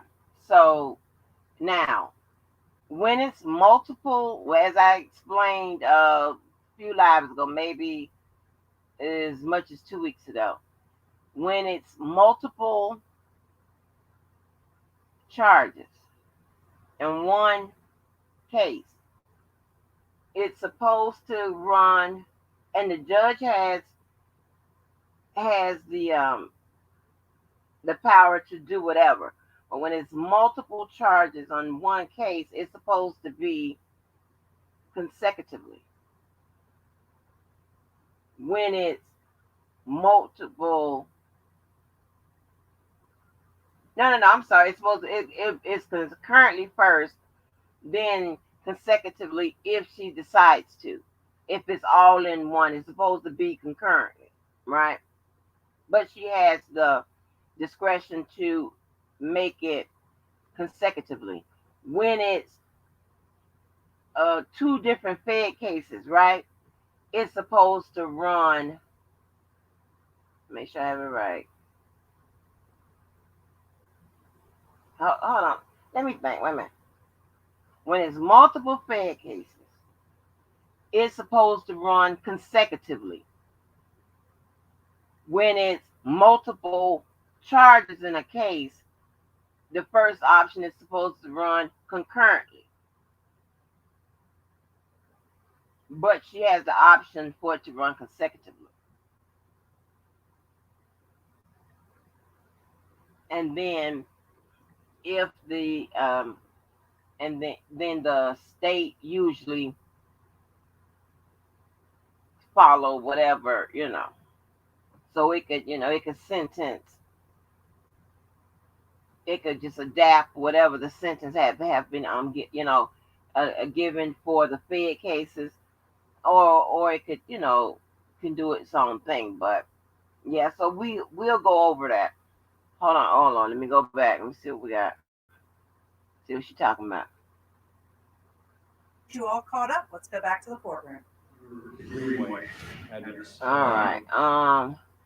Let me see if I can find some other live coverage. I did email Larry. Let me see if I can find some other coverage. This is crazy.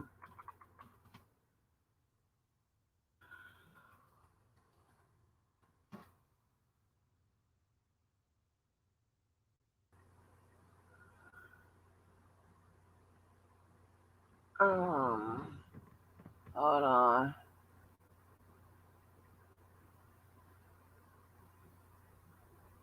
Now it's saying live. But I need a live, not no bullshit. Hold on, y'all. Let me see if they.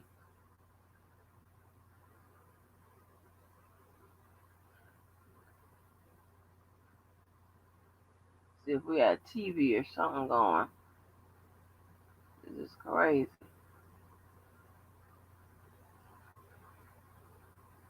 Now, why you tell? Okay, how to get to the live? You tell me it's live. Oh, is it live? Just live update? Hold on, y'all. Okay. Alright.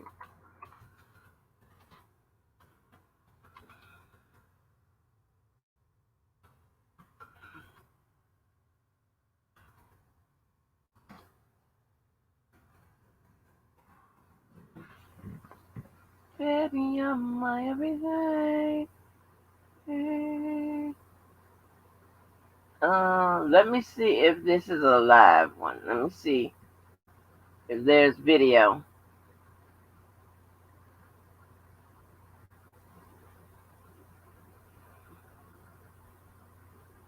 Please hit the like button. We didn't do it. What is my channel?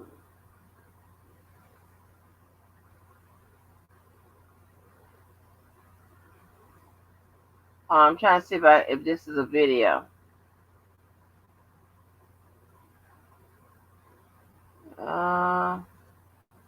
This is not a video. Oh yeah, I'm not on the screen, so I'm trying to see if we can find some other video. Let me see if y'all see a video. Y'all got a video or anything. Yeah, this is crazy. This is really, really crazy.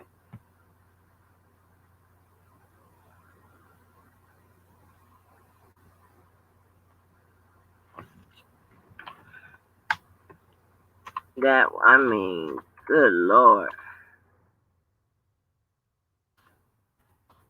I haven't even done, the rest of my work. I couldn't believe it. Like, damn. Hold on, I want to make sure we have the correct information. Okay.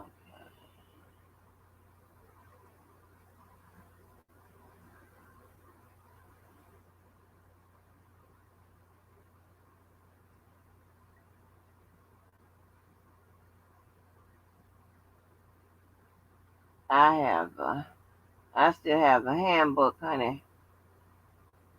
So I tell you, I want to make sure I'm telling y'all the right, how it goes for the sentencing.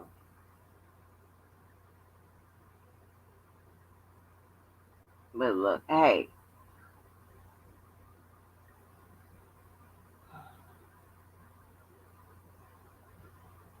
You know, over here, and I hope people will get it out of their heads, right?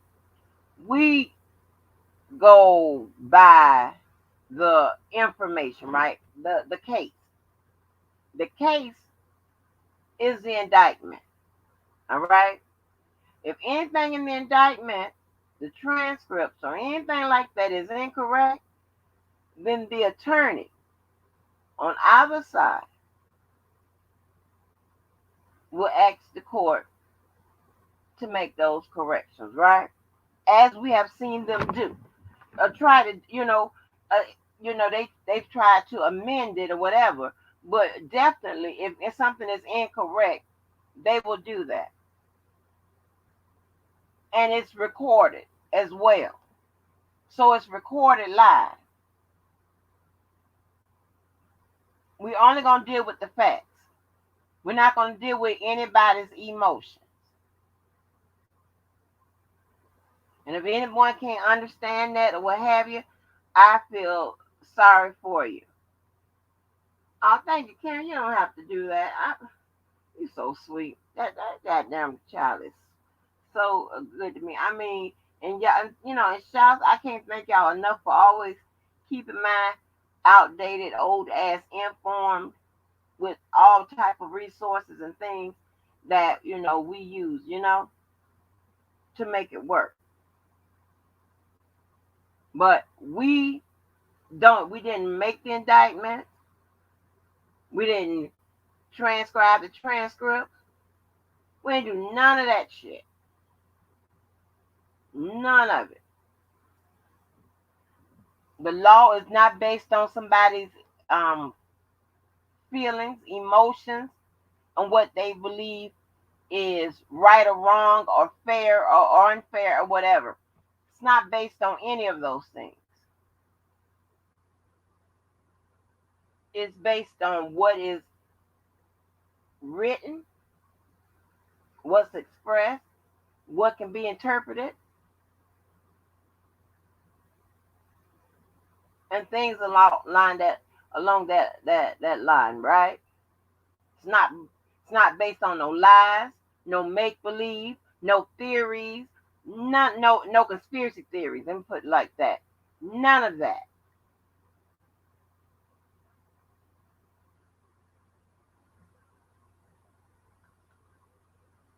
I don't care who comes over through here, what team, what side you, if you're on a team or what side you represent or you know, run with or whatever. You know, what you say, I'm not responsible for, and what I say, you're not responsible for. A lot of people who think at a real low level think that's the way it is. Yet, none of us is in that courtroom. We don't have connections as to, you know, to be able to influence any decision that's made. I don't know if who watches the side, you know, our channels, you know, around here. I don't know. But I would surmise that if anybody could say that the prosecution watches our channels, then I'm pretty sure the defense does too. As a matter of fact, you know they do, because a lot of what has gone on YouTube or social media has come out through the paperwork.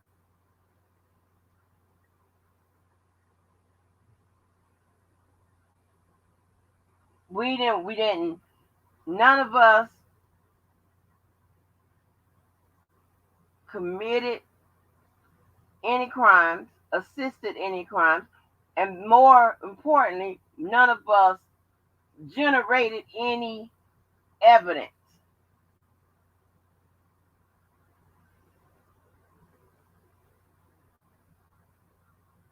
Okay?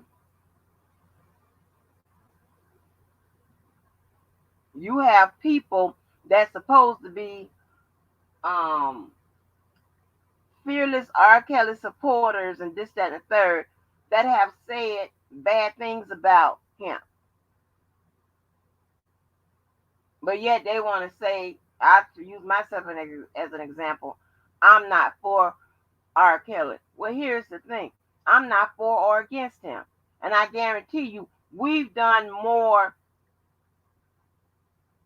to aid his defense if somebody was looking like that, then all of those supporters combined. All that money that they've given to supposedly to his defense, to aid in his defense, I guarantee you it probably didn't exceed $20,000. And that's over the period of 2 years. So I'm telling you right now, and I'm never going to be professional about it unless, when I'm in a professional situation, because the motherfuckers that like to say stuff and have their thoughts about what goes on over here, they're not professional. Half of them don't even motherfucking stand. And only a select few of them can read.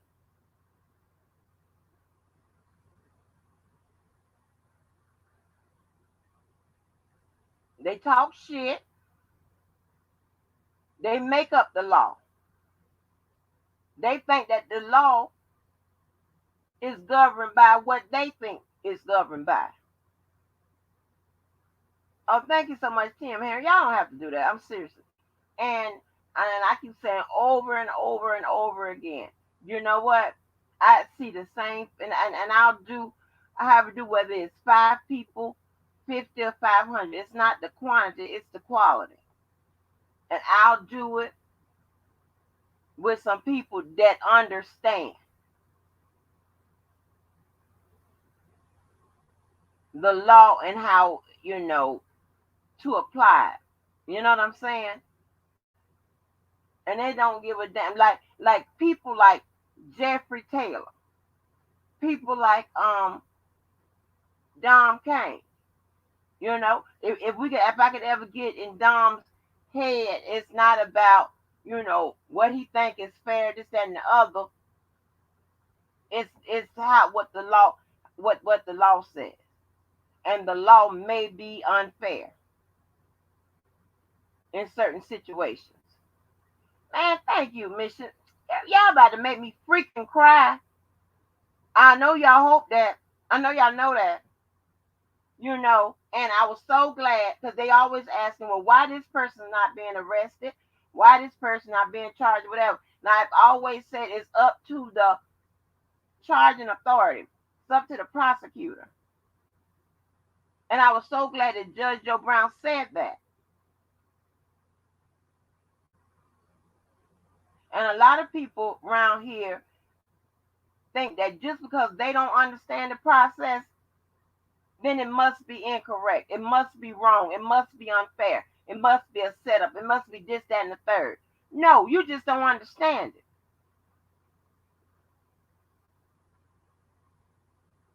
And I hated the few times that I had to ask anybody, that was challenging me on this, that, and the third. How long did you go in law school? How long did it take you?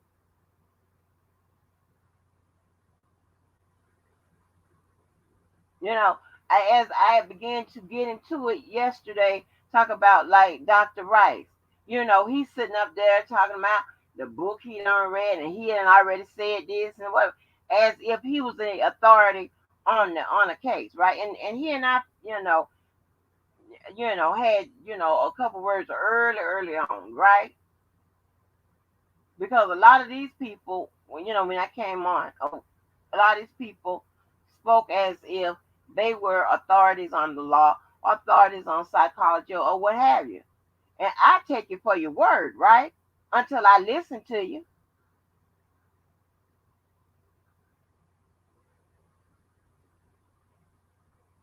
There are a lot of indications that would tell me if you are a graduate of higher learning.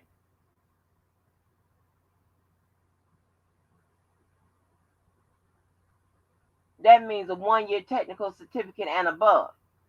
It's certain things it's certain commands that that you will have a good grasp of, like from when you were 3 to 12th grade through 12th grade.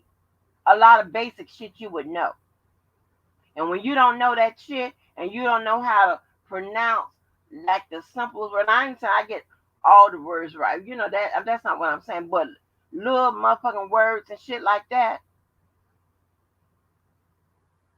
Anybody that's a college graduate would know those fucking words and how to use them.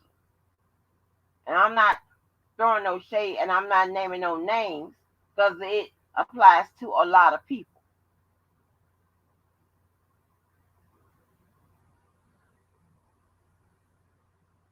But don't go around saying what this person is not and what this person can't do and what this person is wrong and shit when your ass don't hold that motherfucking certification or designation, and you don't have any post-nominal letters behind your name or that you could put behind your name. And I want to get all this out before we tackle next, because I wanted to quit so goddamn many times, but I couldn't leave y'all hanging, especially Club Blue and the stuff that I have. And I mean, it's gonna be a little slow process, but I want to make sure that hey, you doing something rewarding, nothing that you have to pay for, none any of that type of shit. And all that I will assume the cost for anything. It's just stuff that we have potential to do, stuff that's different. And I'm pretty sure, hopefully people will copy and copy those styles. You know what I'm saying? Like I said, some stuff that I've been doing for my classes for over 2 years now. And you get the payoff is both in rewards and could be financial. It just all depends. And that's just what it is. So, but and then a lot of times, and you want to do things like this because we want to empty out the prisons, the prison systems. That's what we want to do. We want to empty out the prison systems. We want to prevent people from going in and out. We want to provide some very basic knowledge about the law, about psychology, about different things. People, we have a group of people that in Club Blue and people that come through and shit like that could add to that potential, that can add to that mindset. You know what I'm saying? To get people doing the right shit, making better choices and shit like that. Like, I tell my story in bits and pieces, but my life could have been totally different.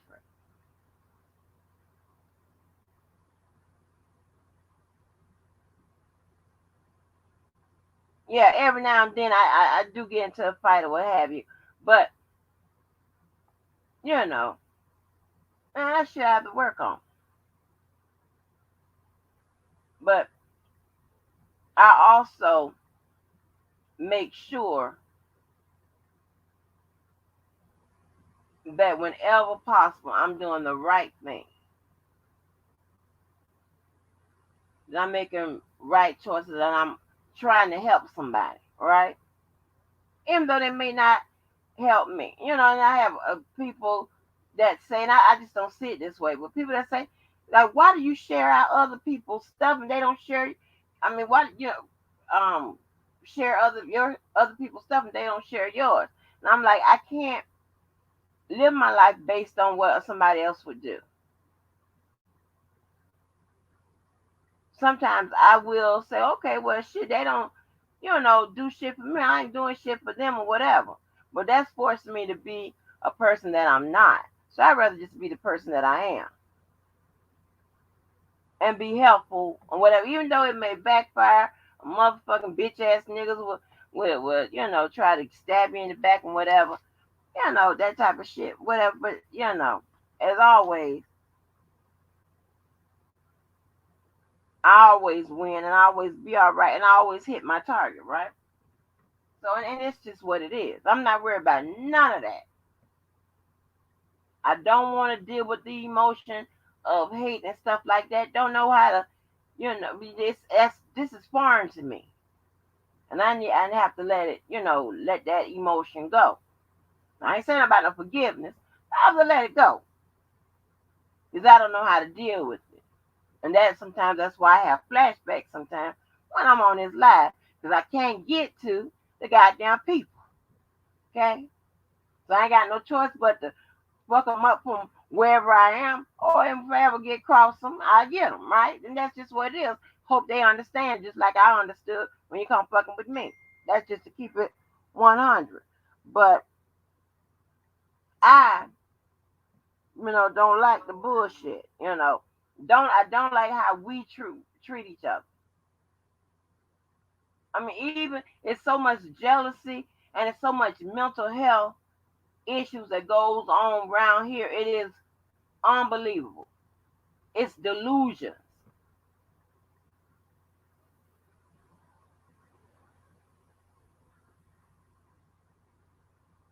And I'm not trying to be nobody's mama and this, that, and the third, whatever.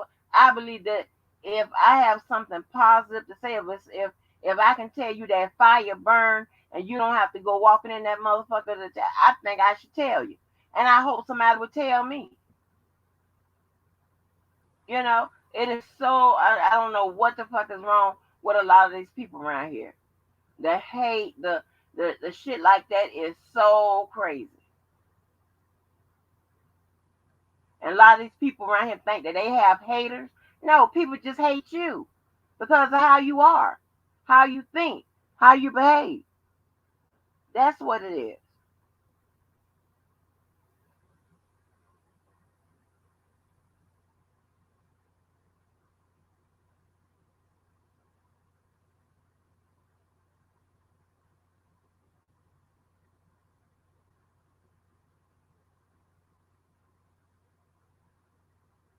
Just for a minute.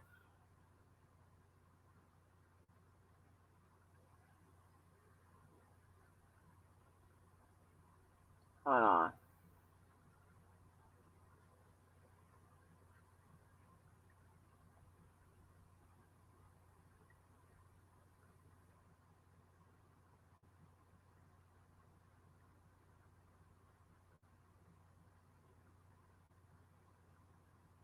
I'm sorry. Wait a minute. I'm answering a text.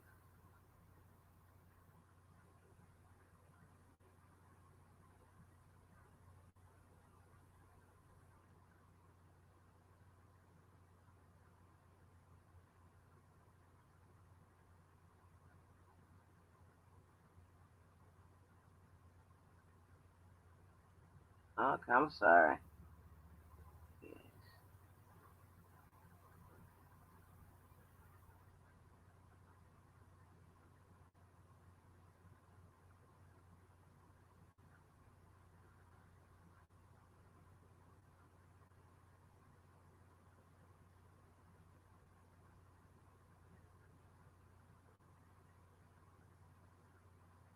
I'm coming.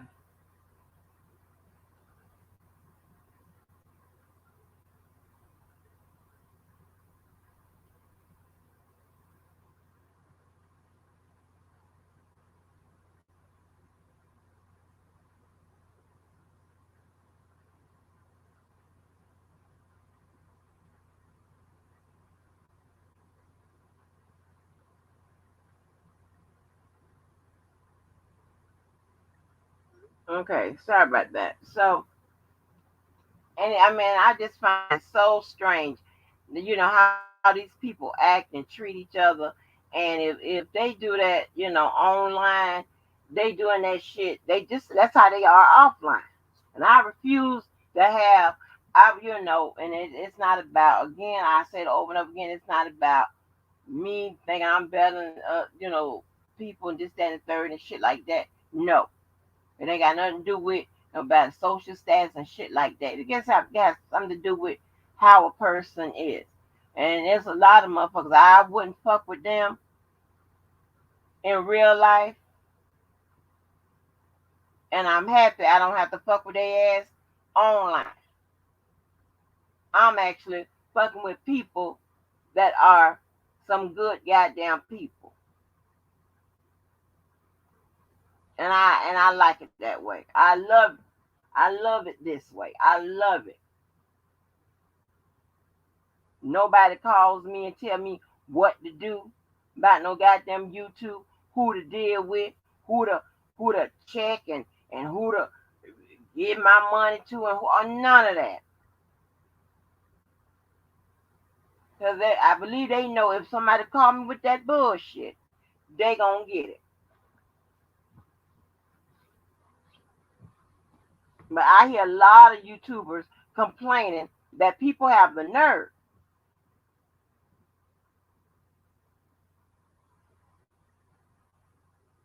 to call them and give them and tell, you know, I'm like, huh? And it always be the motherfuckers that don't have shit. They always have the least to offer, whether it's information, money, or any goddamn thing else. And they want to be the one be the one that give the most goddamn direction and dictations and shit. Kiss my ass. Nobody got time for that shit. Are you crazy? Are you crazy? Oh shit, I forgot to run Janine's thing. Thank you. Y'all got to let me remind me about that. I keep forgetting. But yeah, and it's crazy. And it's some people that actually respond and listen to that shit. Child, I don't have that type of shit going on in my real life. It ain't gonna go on online. I don't understand it. I don't even understand that. Somebody tell me what the fuck to do. Do I know you? But anyway, yeah, it's so sad how people treat each other around here. Unfucking believable. Unbelievable. And I don't like it. I'm a, happy-go-lucky goddamn person. I ain't never cussed so much in my life.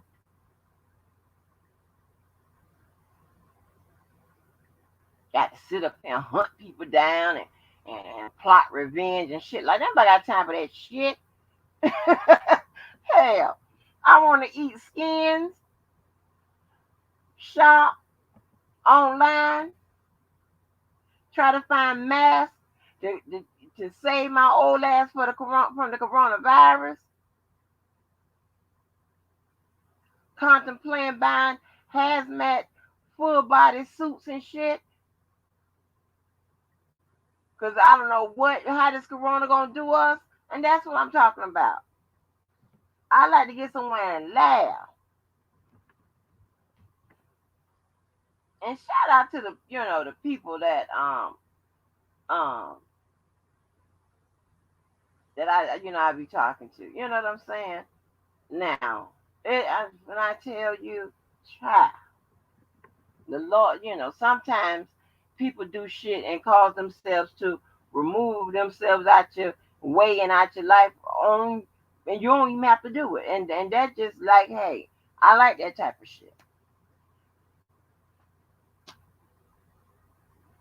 I don't have no crazy motherfuckers fucking with me. That's what I'm talking about. No people that's not about shit. You got people that have to cause drama and chaos and shit for people to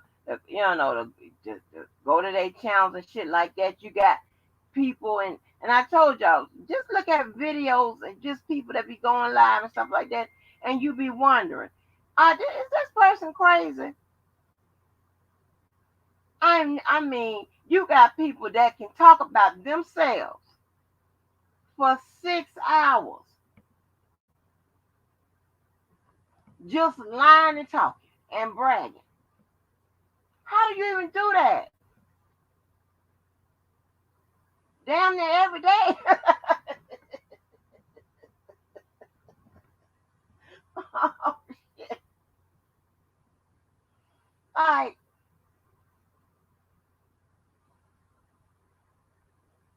yeah, I mean, And these people be claiming these occupations that requires a goddamn mental health battery, goddamn fucking scan and test and shit like that. You know their ass ain't passed that shit.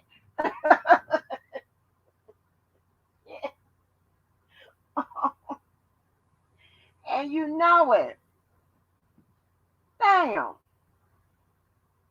I ain't trying to talk about, we're gonna get this out before we get to the start working on a new case. Because shit.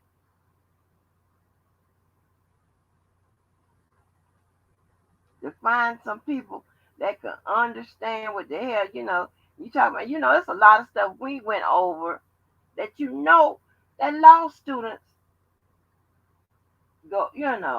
had to study. You know that? You know y'all asses was in here doing some, basic stuff that law students would do. I can have conversations and talk to y'all on a level that you would talk to, and you know what I'm saying, with people that have passed the goddamn LSAT. have passed the, the bar when we talking about strategy.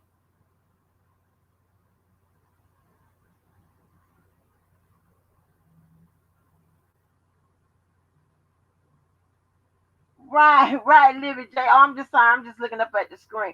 Right, yeah, y'all fucking paralegals now. Or in my office, I used to call them legal assistants, right? Because I didn't want like a clerk feeling less than what a person that has a paralegal um degree or certification, depending on where they went to get it. Feeling like somebody was higher than the other. So I just called them all that. And the only thing that was reflect, who, and it wasn't like who was more important or valuable, whatever. Of course, the work is going to be different, right? But yeah, so I mean, y'all know this stuff, and y'all retain this information. I'm just saying, all I need is just one person to get it.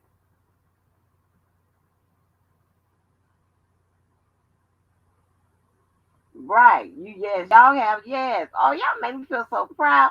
Like I accomplished something on this shit. Yes, legal assistant. Y'all got some information, and let me tell you something. In my speech, when I deliver for what I call life proofing, I use the word bundles. I think I kind of went into this briefly. Like you have, like I told you, I have a friend that has a BSN in nursing, right? But she also is a travel agent.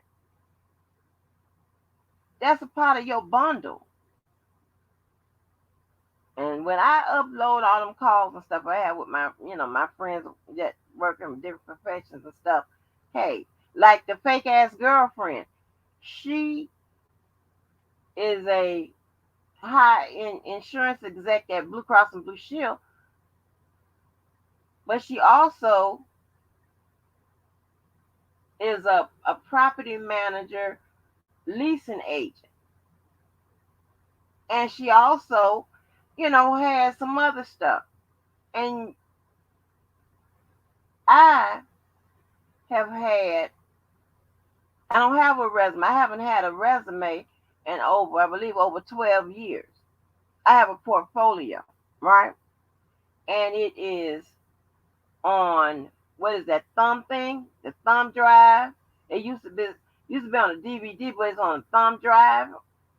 And I'll tell you, I didn't do that. That wasn't my idea. It was this white guy that was my debate.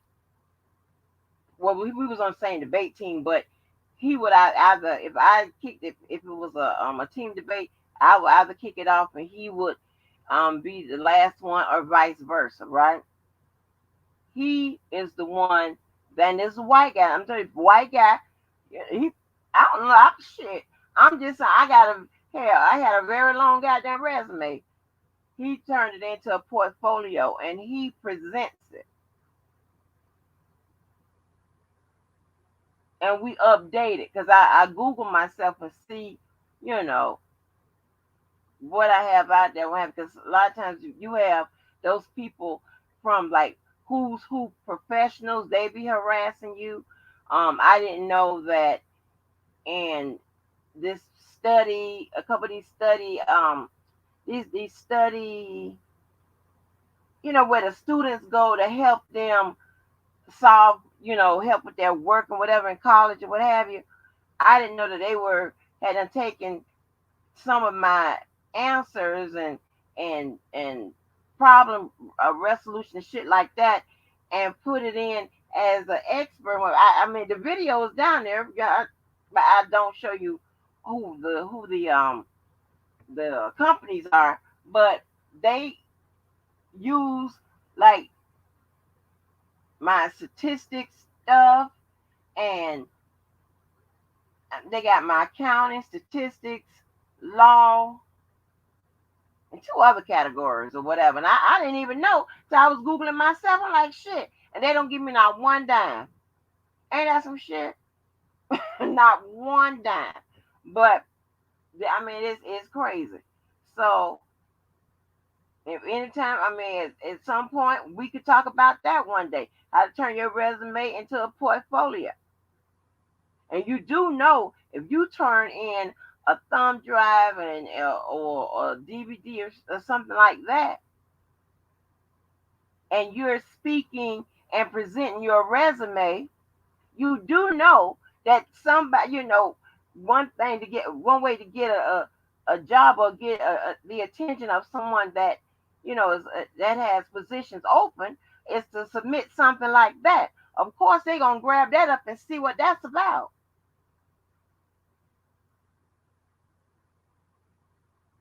So we could do all of that. We could do all of that. I'll definitely, tell you he is presenting my resume and it's quite long. So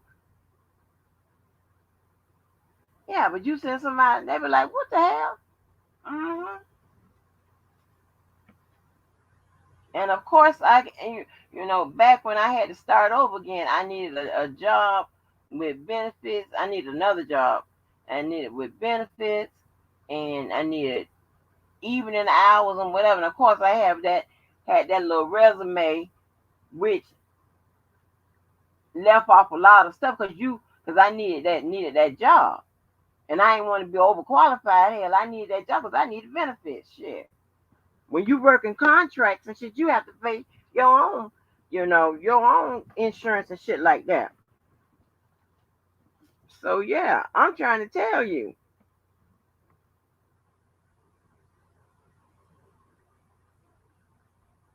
On the next case, right? So I'm telling you, and give people the same stuff that I give because I don't give when someone asks me to come to give a motivation speech and shit like that. I don't do that. I tell people how to get it. How this is what I did. This is this, that, and the third. This is what I use. This is, my presentation or what have you. And that's what it is. And like I tell you, like it's a white girl who put me and the fake ass girlfriend. She the one got us started working for all those over 200 Fortune 500 companies at one goddamn time. I designated our main company was Reebok, but we had, so many other companies that we did corporate management for. All kinds of shit. I have no problems with. If y'all want to listen, one day I will. I'll go into and tell you exactly how to do it. Because somebody put me on. Someone put me on, right? So it is not a problem. It is not a problem. I'm still trying to wait to see because I want to see if she's gonna go over. I don't mean to pipe. Y'all have to go. Y'all can go. But I'm just saying I want to see if she's gonna go through. Somebody's gonna go through those sentencing times again because she went through it kind of fast and I didn't write them down. If somebody wrote them down, y'all could tell me, but I didn't write it down.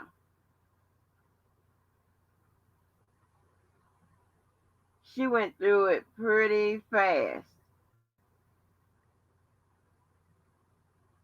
And it wasn't in order. You know what I'm saying? She condensed it. I'm trying to see if we can find. I'm not on the screen right now. I'm trying to see if we can find it. But yes, honey. We have to know all of this stuff. But anyway, so I keep trying to talk about Dr. Rice and I keep getting distracted. So he had to know, so I had seen where sometimes he would respond to Greenberg, whatever, as if his advice, I'm not going to say it didn't matter. That's not what I'm saying. But it's like he's giving advice to an attorney that's on the case. There's a difference between one that's not on, an attorney that's not on the case, you know. But he's giving advice to an attorney that's on the case as if his advice would be better than Greenberg. I don't care if you like him or not. But Greenberg ain't no, no badass attorney or nothing like that. Hell, Greenberg at least know what Dr. Rice knows. And then Dr. Rice said he wrote the judge a letter, and he thought that the attorneys at the closing could have benefited by reading his letter that he wrote the judge. The delusions around this motherfucker is crazy. Oh, let me see. These classes started on August the 23rd. And it's going to August. I think it ends October the something. And it probably starts the last week of October.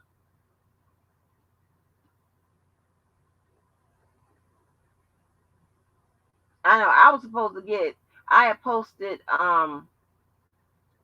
one, like, what it was the last whenever I started the channel, whatever, I had posted the syllabus for my class, and that class had a mock trial. And I wanted to get Skylight. I wanted to see if I can get her in that, for that mock trial, but it didn't turn out that they didn't do a mock trial. We did something else instead.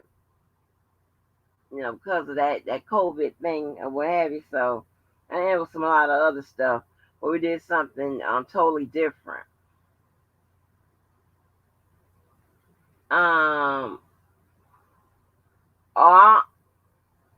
She don't, Hollywood will strike your ass. Hollywood strikes you.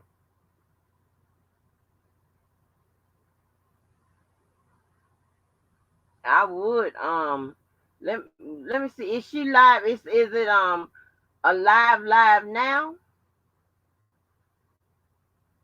Hold on, let me see.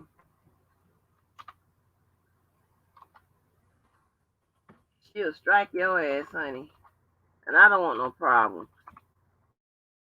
That will cause a problem.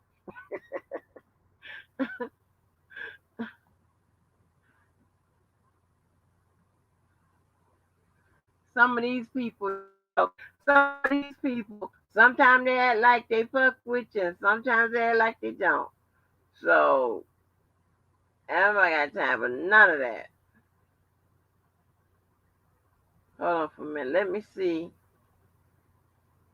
But y'all, I'm not on the screen, but like if for the pro R. Kelly team, don't go, and you ain't gotta listen to me, but don't go after those attorneys acting like they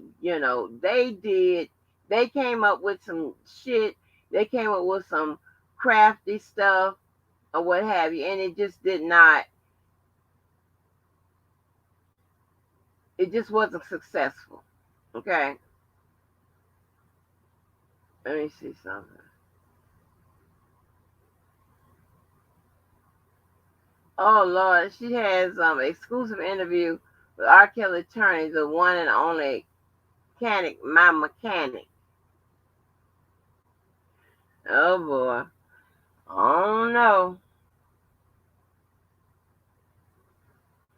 I'm not going nowhere.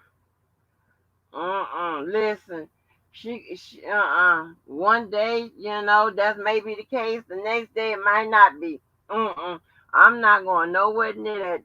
Y'all can go, watch it if you want, but I don't want to listen. Do y'all want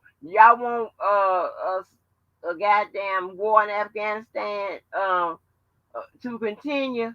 But that's where it would be. Mm-mm. She been unstruck me, and I've been unstruck her.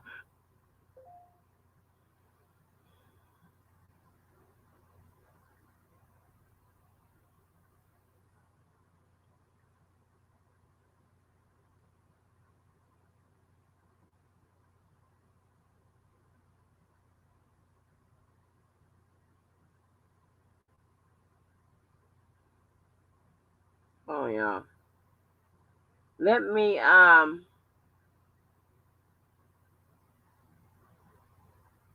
Yeah, I ain't gonna risk that, baby, because I'm trying to tell you. Because just like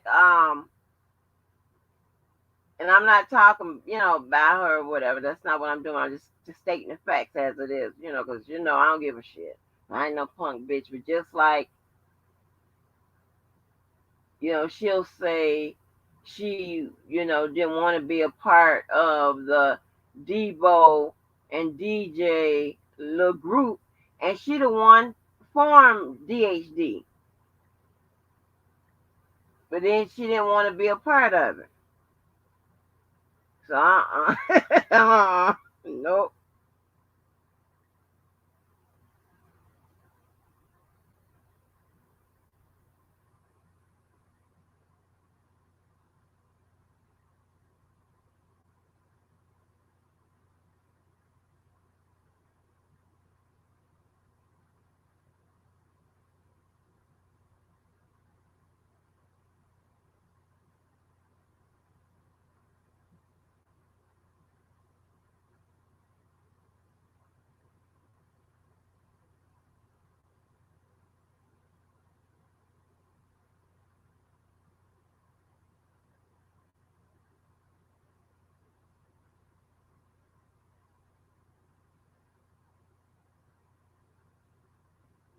hmm So I'm trying to see if I can get another update. Hold on, let me see. If y'all don't mind, let me see if I can get just a little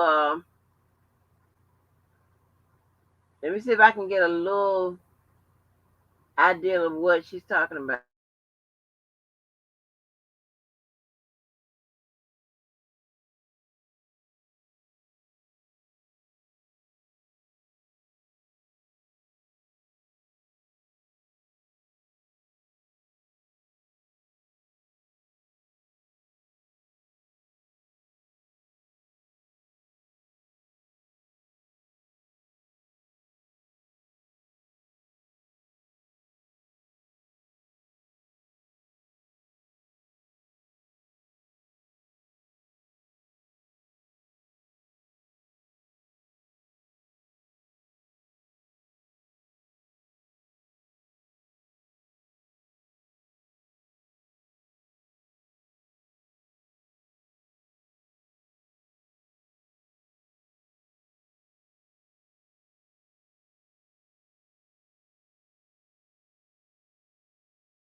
Yeah. Okay. Yeah. So this looks like it's going to be a good one. It's a good video that that y'all should check out. Um, he is, as we have talked about. He did speak about. He felt like R. Kelly's constitutional and civil rights had been violated. So I already spoke to y'all about that. Because that's his field. That's pretty much one of his specializations. So they're gonna do an appeal thing. You got Constitution and civil rights violations according to the first chair, and that's what you call the lead attorney. Hollywood refers to him as her mechanic. She said that's never going to change, and she's going to stay in contact with the legal team. Okay, that's good.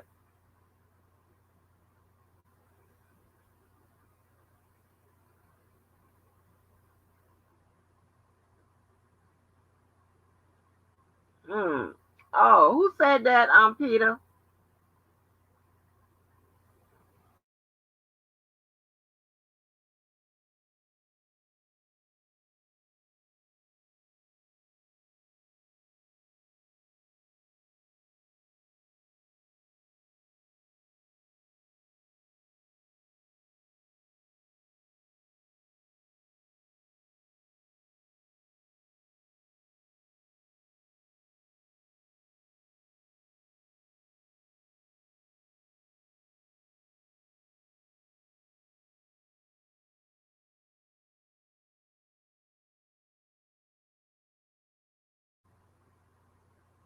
Yeah, that's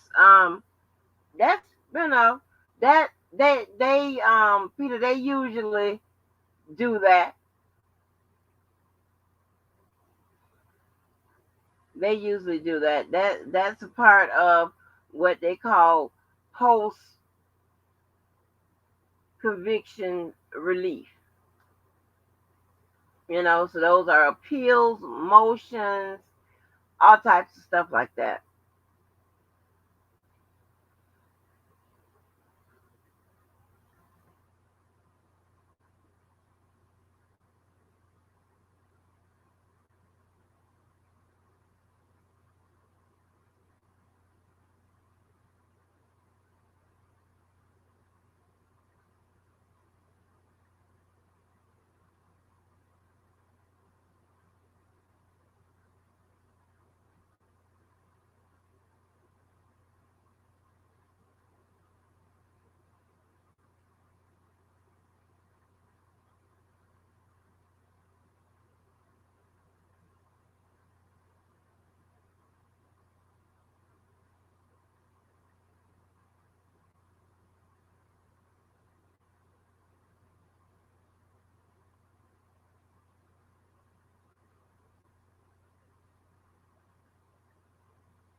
So I mean, shit. And here's the thing, right? They have some good appellate issues that they could really make a case on.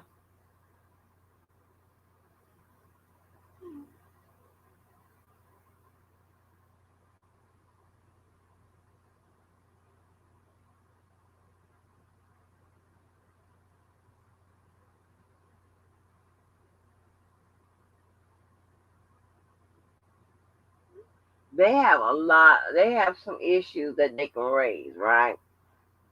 They really do. But it's so important for us to know how she ruled on any those amendments to the jury charge, because that would be a real big motion, right? As I told you, that jury charge is supposed to pretty much mirror that indictment. If she allowed any type of, and I don't think she did, and she probably, that's probably what she was thinking. You don't want nothing, to be going up on for, to the higher courts or what have you. You know what I'm saying?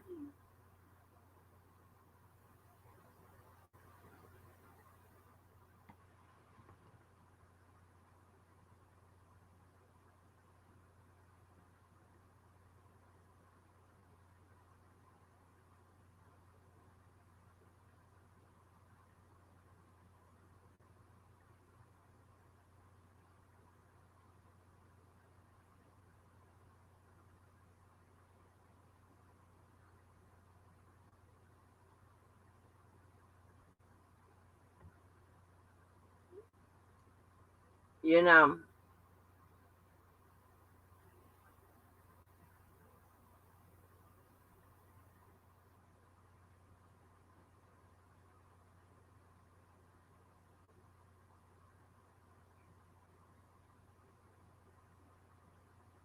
they want to find the identity of the jurors. See, this is the shit here that's crazy.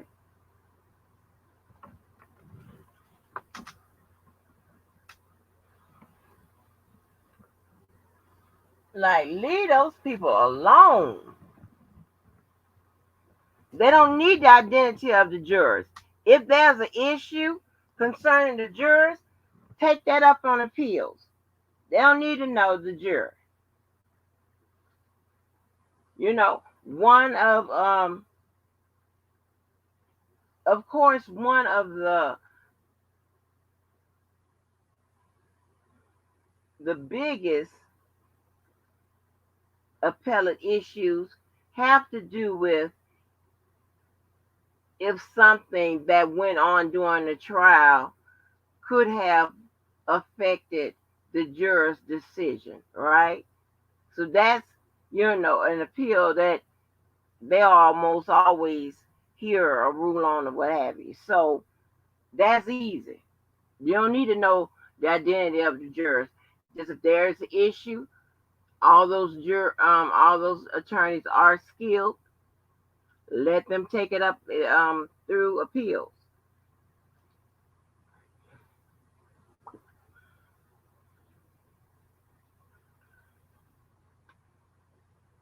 Right. That's crazy. This is too goddamn crazy. I want to make sure I go through the aggregate sentencing again because I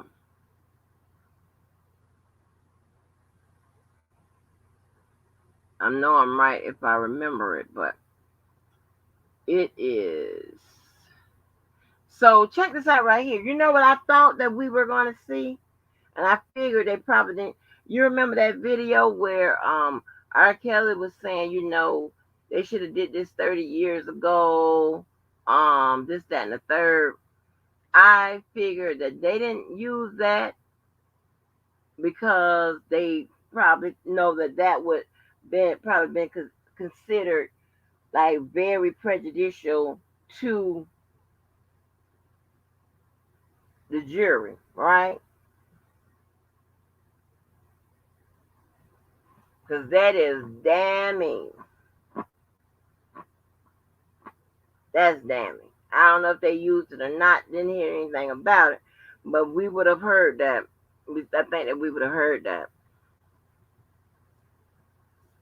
They came back fast, and see the attorney, I think attorney / prosecutor that was on court TV the other night. He said that he felt like, you know, based on when the jury asked for information with regards to Sonya and Jane Doe number 5, he think that they were just starting with those two and was going to get to the rest of, you know, the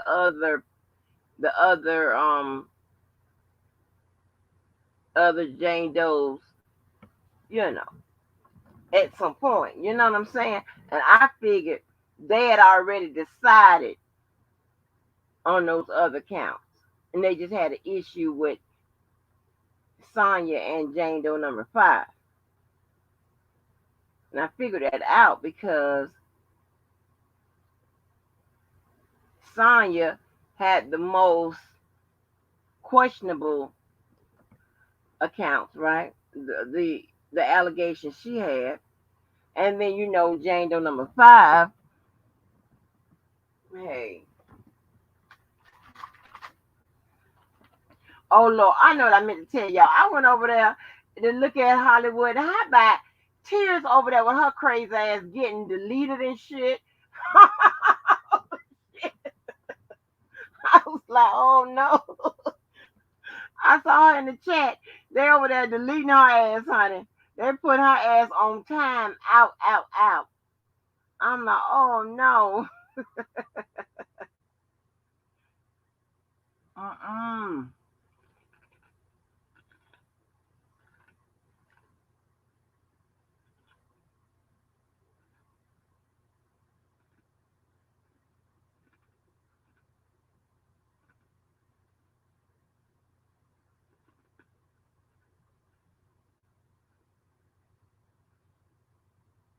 Oh wow. Oh wow, Alchemy. Hey, but now how about this?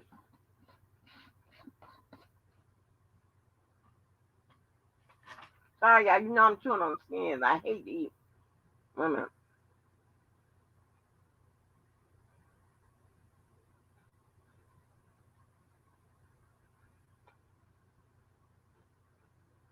Okay. So I played to y'all what Greenberg said about the other attorneys on BNC, right? And he's still on, per him, he said he's still on the Chicago Fed case and state case. Well,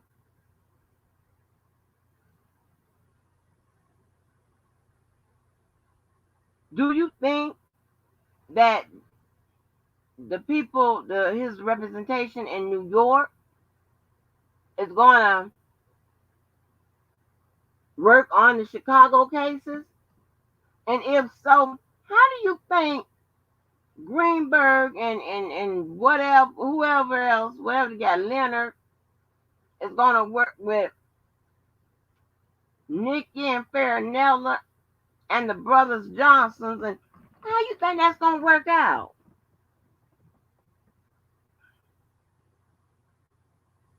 I believe that's going to be difficult.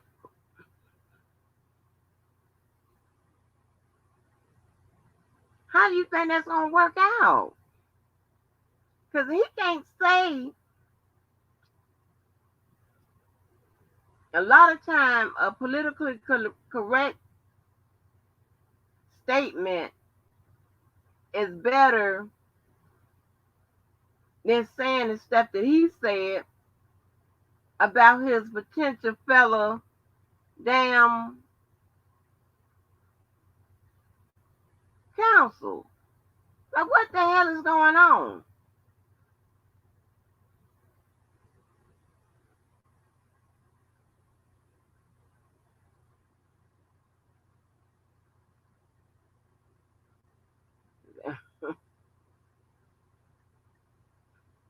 I think at this point he should probably, oh wow. Okay, let's talk about this. Playing on the other two, right? If he takes a plea,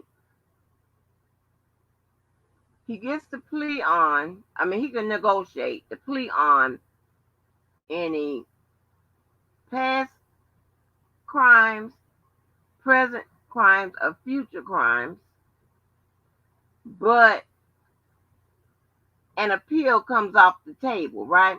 Unless you are appealing the fact that you didn't agree to the plea agreement or you didn't understand it in some kind of way, right?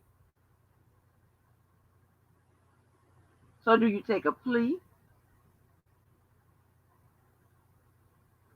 and maybe have them run whatever that sentence would be concurrently with New York? Do you do that? Or do you try to go to trial and risk getting found guilty again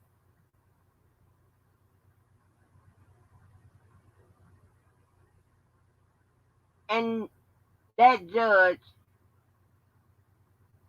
sentencing him, because it's supposed to be consecutive first and then concurrently if the judge decides she wants to run it concurrently with New York. Then oh my gosh, child. This is some bad shit here. Because now we do know for real, and for sure, those visual depictions, those tapes are in Chicago. It says it in the paperwork. Now I saw that. I do know that. What do you think he should do? What would, I mean, like, of course we got to wait and see what the sentence will be in New York.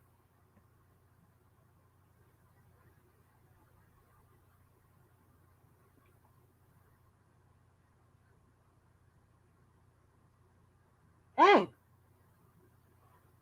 let me see if Court TV, if they got like any other, hold on, let me see if they got any links. It's crazy. Cray.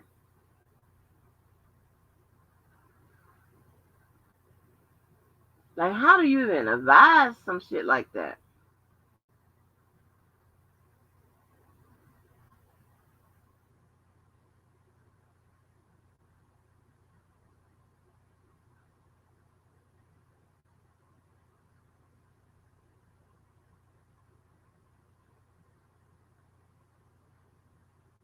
Hold on, let me see something. Let me see if we can get, I can get an idea of the, oh.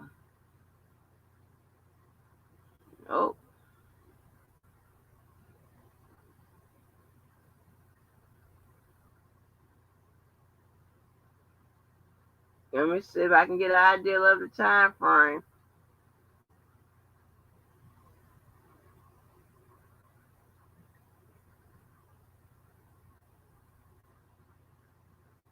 Oh, they done got our killer.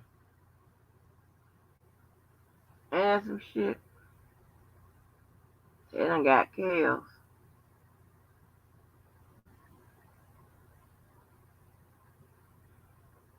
Let me, y'all.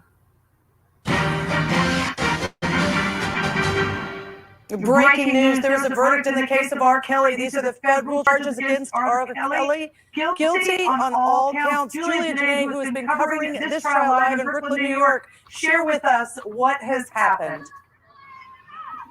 We received a note about 35 to 40 minutes ago saying that this jury had something regarding the verdict, and they did come into this courtroom and tell the rest of the courtroom and this defendant that he is guilty on all 9 counts against him. That includes the racketeering count against him that had 14 underlying offenses, where at least 2 had to be proven. That was proven to satisfy that count. And then all of the Mann Act violations, where he was accused and now convicted of enticement, coercion, and transportation of minors and women across state lines for illegal sexual activity. Kelly in the courtroom completely stoic as those words were read by the jury foreman. He did not move. He was almost frozen in time as he listened to this long verdict reading here inside the courthouse in Brooklyn, New York. Ashley?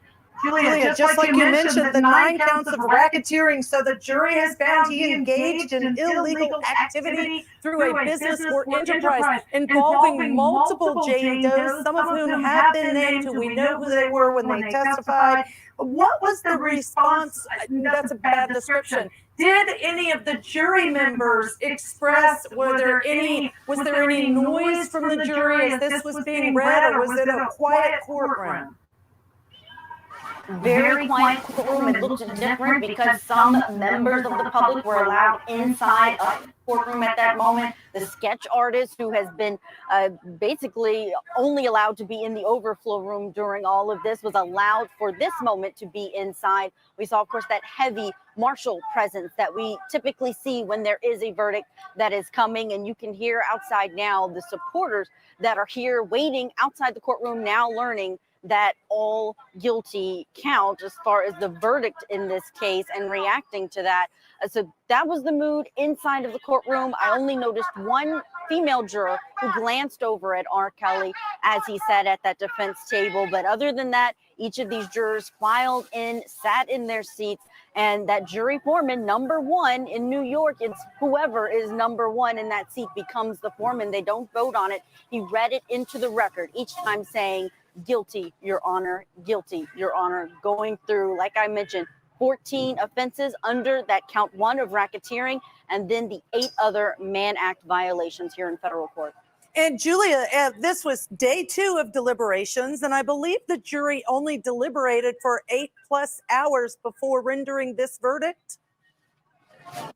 We're calculating it at about 9 hours because they went for about 4 hours on Friday, and then today they started at 9:30, and around 2:30 was when we started to get word that a verdict had been reached. So we don't know exactly when they started, but that would be close to 9 hours that they deliberated over this. And only one note today where they wanted to know more about Jane Doe number 3, wanted to get specific about that statute. And one thing that was difficult for us in the overflow room, this jury foreman didn't have a microphone for the first part of him saying what the verdict was and what the counts were as far as the proven or not proven parts of that racketeering charge. So everyone was rushing to the front of the overflow room trying to hear what was actually being said. But just looking at this defendant, you could tell he was hearing everything that was going on in the courtroom. I can't overstate how still he became and how apparent that was, because his attorneys were looking down, they were writing, something we've seen from Kelly during this entire trial. But in this moment,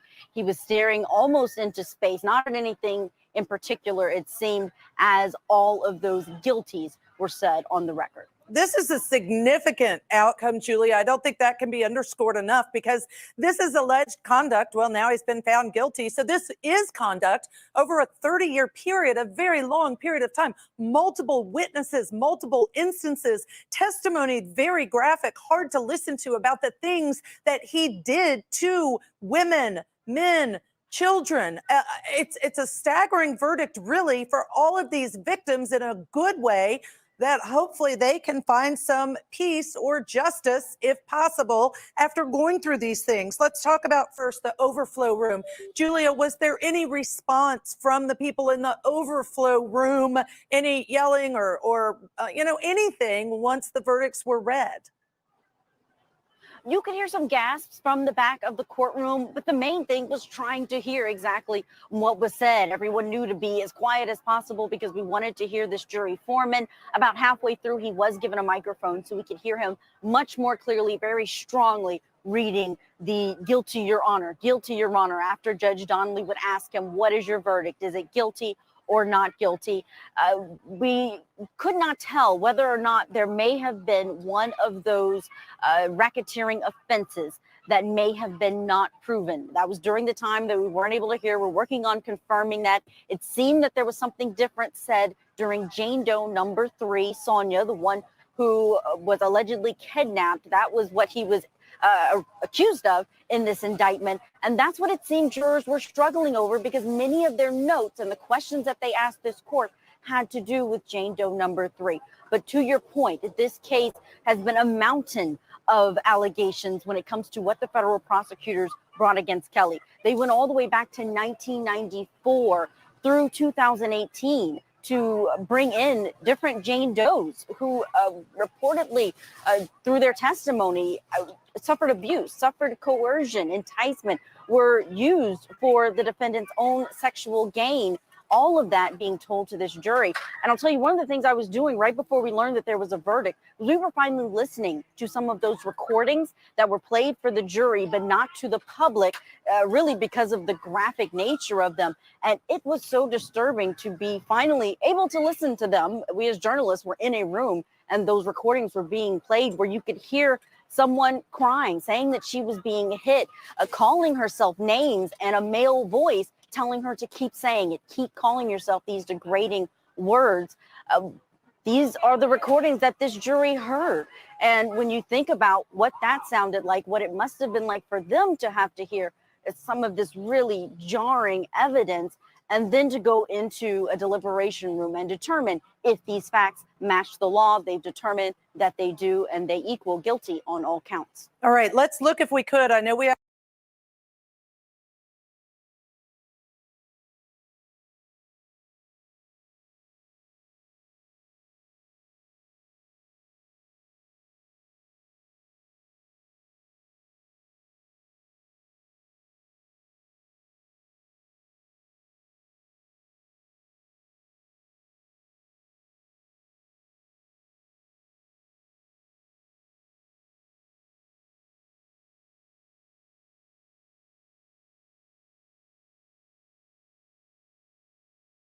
have some full screens about the different guilty verdicts. We'll look at those and talk to you about something we talked about a little bit earlier, Julia. I know that we've seen the coercion, the count, and see if there are any other counts that we can bring up to go through. We have guilty on count 2, and that's the transportation offense related to Jane Doe number 5, and she went by Jane. Again, anonymous, these victims, many of them are. Let's see, we also have, if there are any others that we have ready to go through, count 3, the guilty of the Mann Act, coercion and enticement, and this is related to Jane Doe number 5, again known as Jane when she testified. On count 4, guilty of the Mann Act, coercion of a minor related to Jane Doe number 5, again went by Jane when she testified. And now we also have count 5, guilty on transportation of a minor is related to Jane Doe number 5. So just a reminder to all of our viewers, as we look at these charges that he's been found guilty of, the jury had to go through each one of these charges, each victim. So on this one, the guilty of the Mann Act transportation, I want the viewers to note, this was a 2017 reckless exposure to herpes is related to Jane Doe number 6. Who went by Faith in her testimony. And that was one you have to listen about the fact that someone was exposed to a sexually transmitted disease. He's been found guilty of that. So a number of, you said it so well, all of the counts, guilty on all counts. Now, Julia, let's talk about two different things. One is the different states in which different offenses occurred and how this works. And the second is what sentence he might face. So the first we want to talk about is the location of the incidents. You and I have talked about this some. New York, Illinois, California, Connecticut. And the jury in this federal trial here in New York had to look at some of the state laws for Illinois. Flesh out a little bit for us how this worked. Because this is a federal case, you hear a lot about interstate commerce and whether or not someone was using something that can be used to go across state lines in committing a crime. That's a lot of times what gets things into federal court. And you had this racketeering offense. Under that, 14 underlying offenses where you have the Jane Does whose allegations date from 1994 to 2018, but many of them that did not relate to New York were within that racketeering case. Then outside of the racketeering, the counts 2 through 9 that you've just listed, those are the ones that relate to people who were in New York with the defendant and alleged, now convicted, he is now found guilty of abusing them and recklessly endangering them by exposing them to a venereal disease in violation of New York public health law. So that was one of the main cruxes of this case being here in New York, because allegedly when he was here at a New York residence, he had Jane Doe number 5 here and Jane Doe number 6. So that's why this case here in New York going first, not necessarily why it's going first, but why it is a New York case. And then you have the other allegations that involved California Penal Code, the Illinois Criminal Code. These jurors had to go over that. They even asked for more clarification on the Illinois Criminal Code, because though it didn't relate to one of those Mann Act violations that were part of the counts in the indictment, it did have to do with what the prosecution, and they did that. And Julie, I'm going to intercede only because we're having a hard time with the audio. I think it's because it's so windy there and there's so much going on around the courthouse. So thank you for joining us. Guilty on all counts. Again, Julia Janae will continue to join us to bring us the latest updates. I did want to share that R. Kelly faces a potential life sentence of life in prison. I want to bring in now Titus Nichols, who is a criminal defense attorney, a former prosecutor, a law professor at UGA. Titus, this is a huge verdict. What are your initial thoughts? This is absolutely huge because of the fact that this has gained so much publicity. And yes, when they were picking the jurors, many of them said they would not allow it to affect the decision, but we're human. And they recognize that they were deciding the fate of R. Kelly, a very famous individual. The fact that they came back on every single count of guilty means that they listened to the evidence presented by the government. They listened to the defendant's arguments, but they were not persuaded. They truly believed that he had sexually assaulted and transported all of these victims for an illegal purpose. And let me tell you, one of the questions that we know the jury came back with, it was the third question that the jury asked, Titus, and it was in one of the statutes that they had to apply. They wanted to know what it meant and/or. And so the judge, as I understand it, did some research, talked to the attorneys to figure out what the proper response to that was. And everybody agreed the proper response was to tell the jury that that and/or was to be treated as or. The point I'm making is that this jury is paying attention for a jury to come back and say, we have some confusion over the way it reads the law that we have to apply to the facts as we found them. Again, I completely agree with you. It means that they have put the time and the energy in to make a clear determination guilty on all counts based on everything that was presented.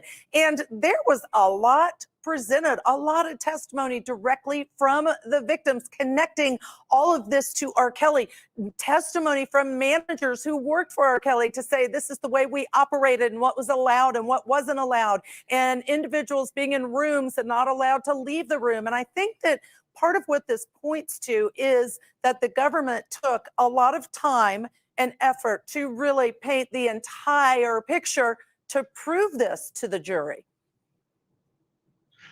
Absolutely. And you also have the fact that the government did not want to have a rehash of what happened in R. Kelly's original trial that took place. Even though it was different jurisdiction, it was state level prosecutors, but that had just an entire list of things that went wrong that hampered the prosecution. Here, the federal government understood they had their opportunity to hold R. Kelly accountable for his crimes against these young women, and they made sure to bring more than just enough evidence, but more than enough evidence for this jury to find him guilty beyond a reasonable doubt. Absolutely. And the other thing I want to note is just some of the details, again, that went into, and you know, the defense, I think, let's talk about the defense, Titus. What's your reaction to the defense and the defense that was put up for R. Kelly? We know he didn't testify. He chose not to take the stand. Do you think that was a mistake? It's possible, considering the fact that R. Kelly is a celebrity. There was the likelihood the jury wanted to hear from him his explanation. They wanted to understand, why do you think all these girls are painting you out to be a monster? What is your side of the story? Who are you? How do you explain all these situations where these girls were transported over here? Did they come based upon their own free will? Were they able to leave on their own? Did you take steps to stop them? But by him exercising his constitutional right to remain silent, the jury never got to hear that part of the story. They had to hear it through his attorneys or through the witnesses that they presented. And unfortunately, that's not always the most persuasive tactic in a trial. Right, absolutely. We have so much to cover on this. Julia Janae has some great information for us out of Brooklyn. While she gets arranged there, we are going to take a quick break, but we will take you back live to Brooklyn, New York, where there is a verdict. Guilty. R. Kelly guilty on all counts in that federal trial. We'll be back on the other side here on Court TV Live.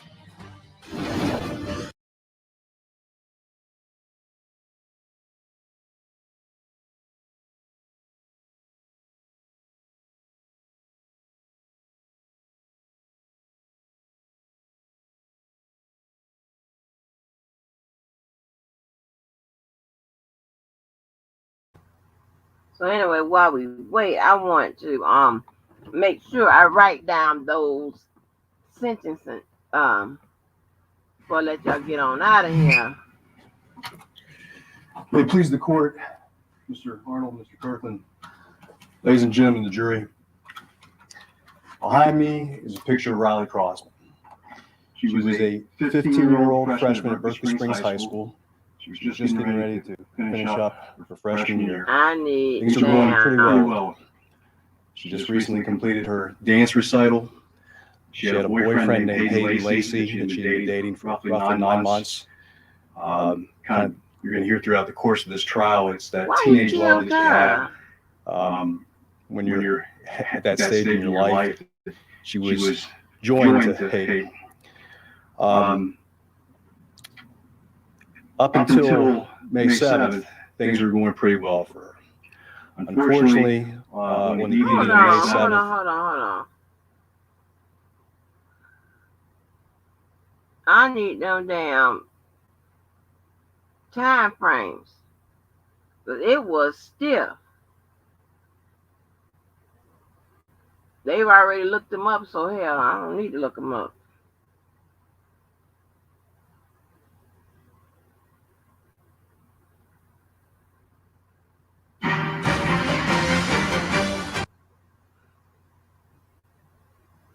could, I know we have some full screens about the different guilty verdicts. I want to look at those and then talk to you about something we talked about a little bit earlier, Julia. I know that we've seen the coercion, the count, and see if there are any other counts that we can bring up to go through. We have guilty on count 2, and that's the transportation offense related to Jane Doe number 5, and she went by Jane. Again, anonymous, these victims, many of them are. Let's see, we also have, if there are any others that we have ready to go through. Count 3, the guilty of the man that coercion and enticement, and this is related to Jane Doe number guilty of that. So a number of, you said it so well, all of the counts, guilty on all counts. Now, Julia, let's talk about two different things. One is the different states in which different offenses occurred and how this works, and the second is the incident. You and I have talked about this some. New York, Illinois, California, Connecticut, and the jury in this federal trial here in New York had worked.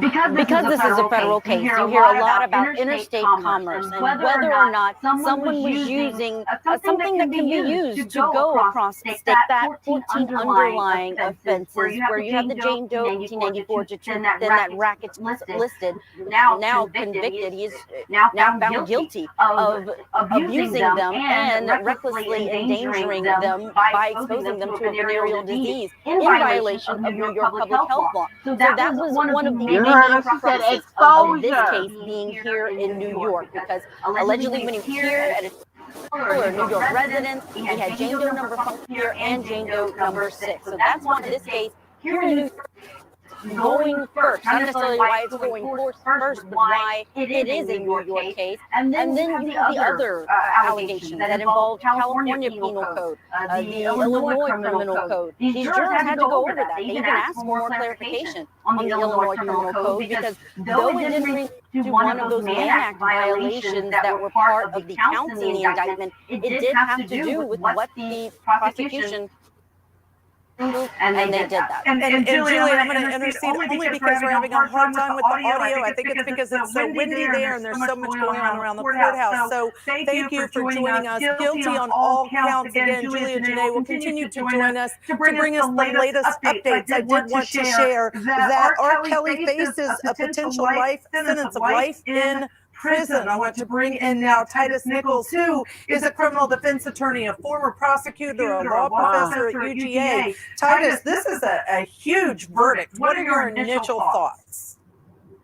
This is absolutely huge because of what we're feeling. The fact that they defended arguments, but all these victims. Questions that we know the jury came back with. It was the third question that the jury asked Titus, and it was in one of the statutes that they had to apply. They wanted to know what it meant and/or. And so the judge, as I understand it, did some research, talked to the attorneys to figure out what the proper response to that was, and everybody agreed the proper response was to tell the jury that and/or was to be treated as or.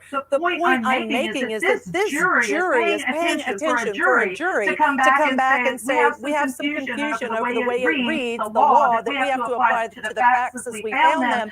Again, I completely agree with you. It means that they have put the time and the energy in to make a clear determination guilty on all counts based on everything that was presented. And there was a lot presented, a lot of testimony directly from the victims connecting all of this to R. Kelly. Testimony from managers who worked for R. Kelly to say this is the way we operated and what was allowed and what wasn't allowed, and individuals being in rooms and not allowed to leave the room. And I think that part of what this points to is that the government took a lot of time and effort to really paint the entire picture to prove this to the jury. Absolutely. And you also have the fact that the government did not want to have a rehash of what happened in R. Kelly's original trial that took place. In those different jurisdictions, it was state-level prosecutors, but that had just an entire list of things that went wrong that hampered the prosecution. Here, the federal government understood they had their opportunity to hold R. Kelly accountable for his crimes against these young women, and they made sure to bring more than just enough evidence, but more than enough evidence for this government, this jury, to find him guilty beyond reasonable doubt. Absolutely. And the other thing I want to note is just some of the details again that went into, and you know, the defense, I think, let's talk about the defense, Titus. What's your reaction to the defense that was put up for R. Kelly? We know he didn't testify. He chose not to take the stand. Do you think that was a mistake?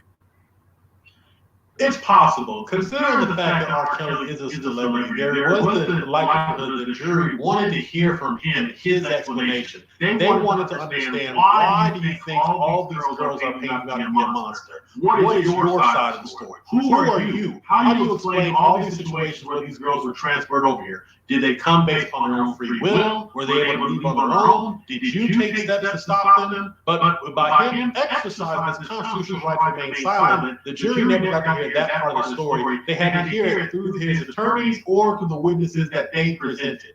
And unfortunately, that's not always the most persuasive tactic in a trial. Right, absolutely. We have so much to cover on this. Julia Janae has some great information for us out of Brooklyn. While she gets arranged there, we are going to take a quick break, but we will take you back live to Brooklyn, New York, where there is a verdict. Guilty. R. Kelly guilty on all counts in that federal trial. We'll be back on the other side here. Oh, man, what happened to the damn sentencing? I remember one was 20 years.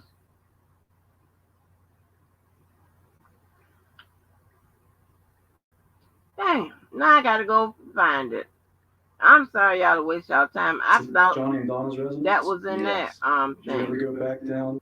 Now we have to go find that. I gotta go find it. Unless anybody remember what it was. Does anybody remember what it was? Let me see. Let me see if I can find it. Real quick before I let y'all get out of here. Let's see.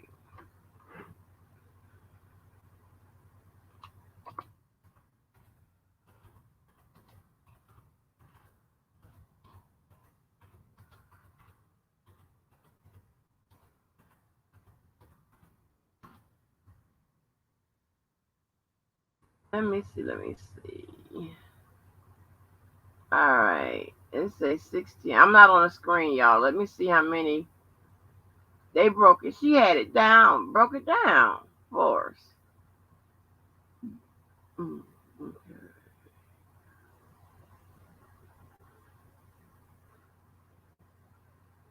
So what does Gloria Allred always have to say, Lord?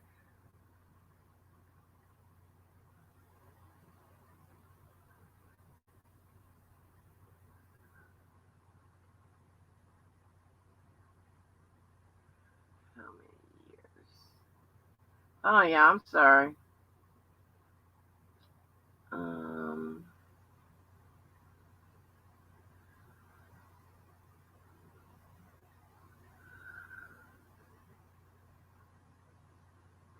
Hold on. This pissed me off. I need air all the years.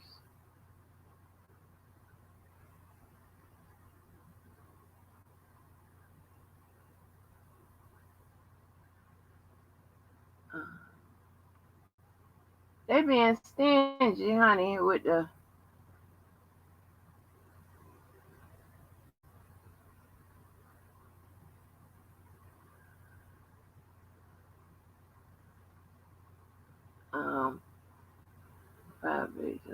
since of 10 years life in prison.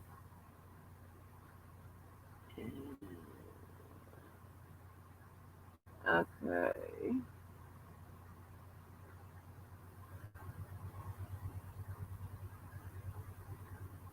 All right, let's look at those CNN and see if they got something.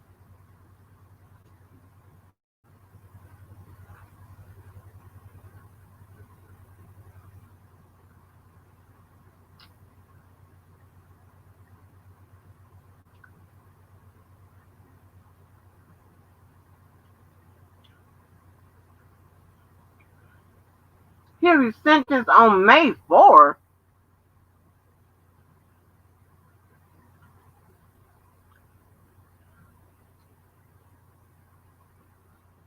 I thought that was a typo when somebody put it in the chat. That's why I didn't say anything.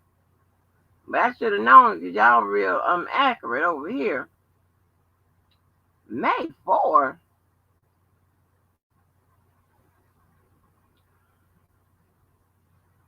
Trying to look for the times. I'm trying to look for the times.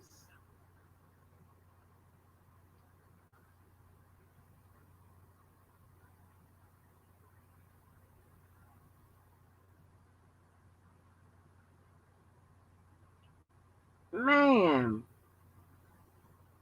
I need those time frames.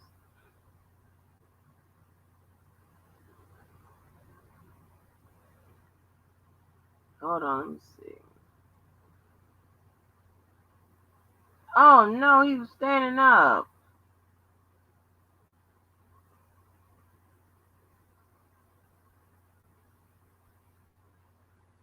Uh-huh.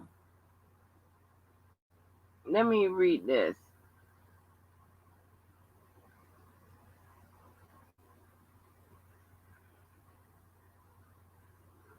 Hold on, let me take this down. Let me take Court TV down, y'all. And I will put this one up. Hold on. Damn, they need to give us the damn time. Because we knows it. Thanks for y'all patience, honey. Thanks for hanging on out here with your gal, Okay.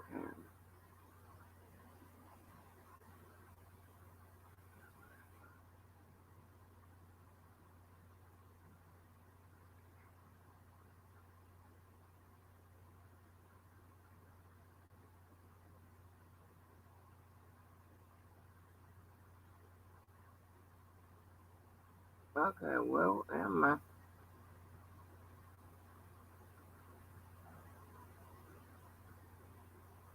I have a work meeting right now, so I don't have time. I'm shot for the perfect time. God. Sit. Yeah. You're still on mute. Luckily, the shoppers on Instagram shop like me, so I can go to yoga class instead of hunting for a game. A federal jury has convicted singer R. Two-Face. Kelly's federal racketeering and sex trafficking charges, finding him guilty on all. Ooh, nice hair. Thanks. You too. Instacart. Shop like you without shopping. Visit instacart.com or download the app to get free delivery on your first order. All counts. Deliberations first began on Friday at federal court in Brooklyn before.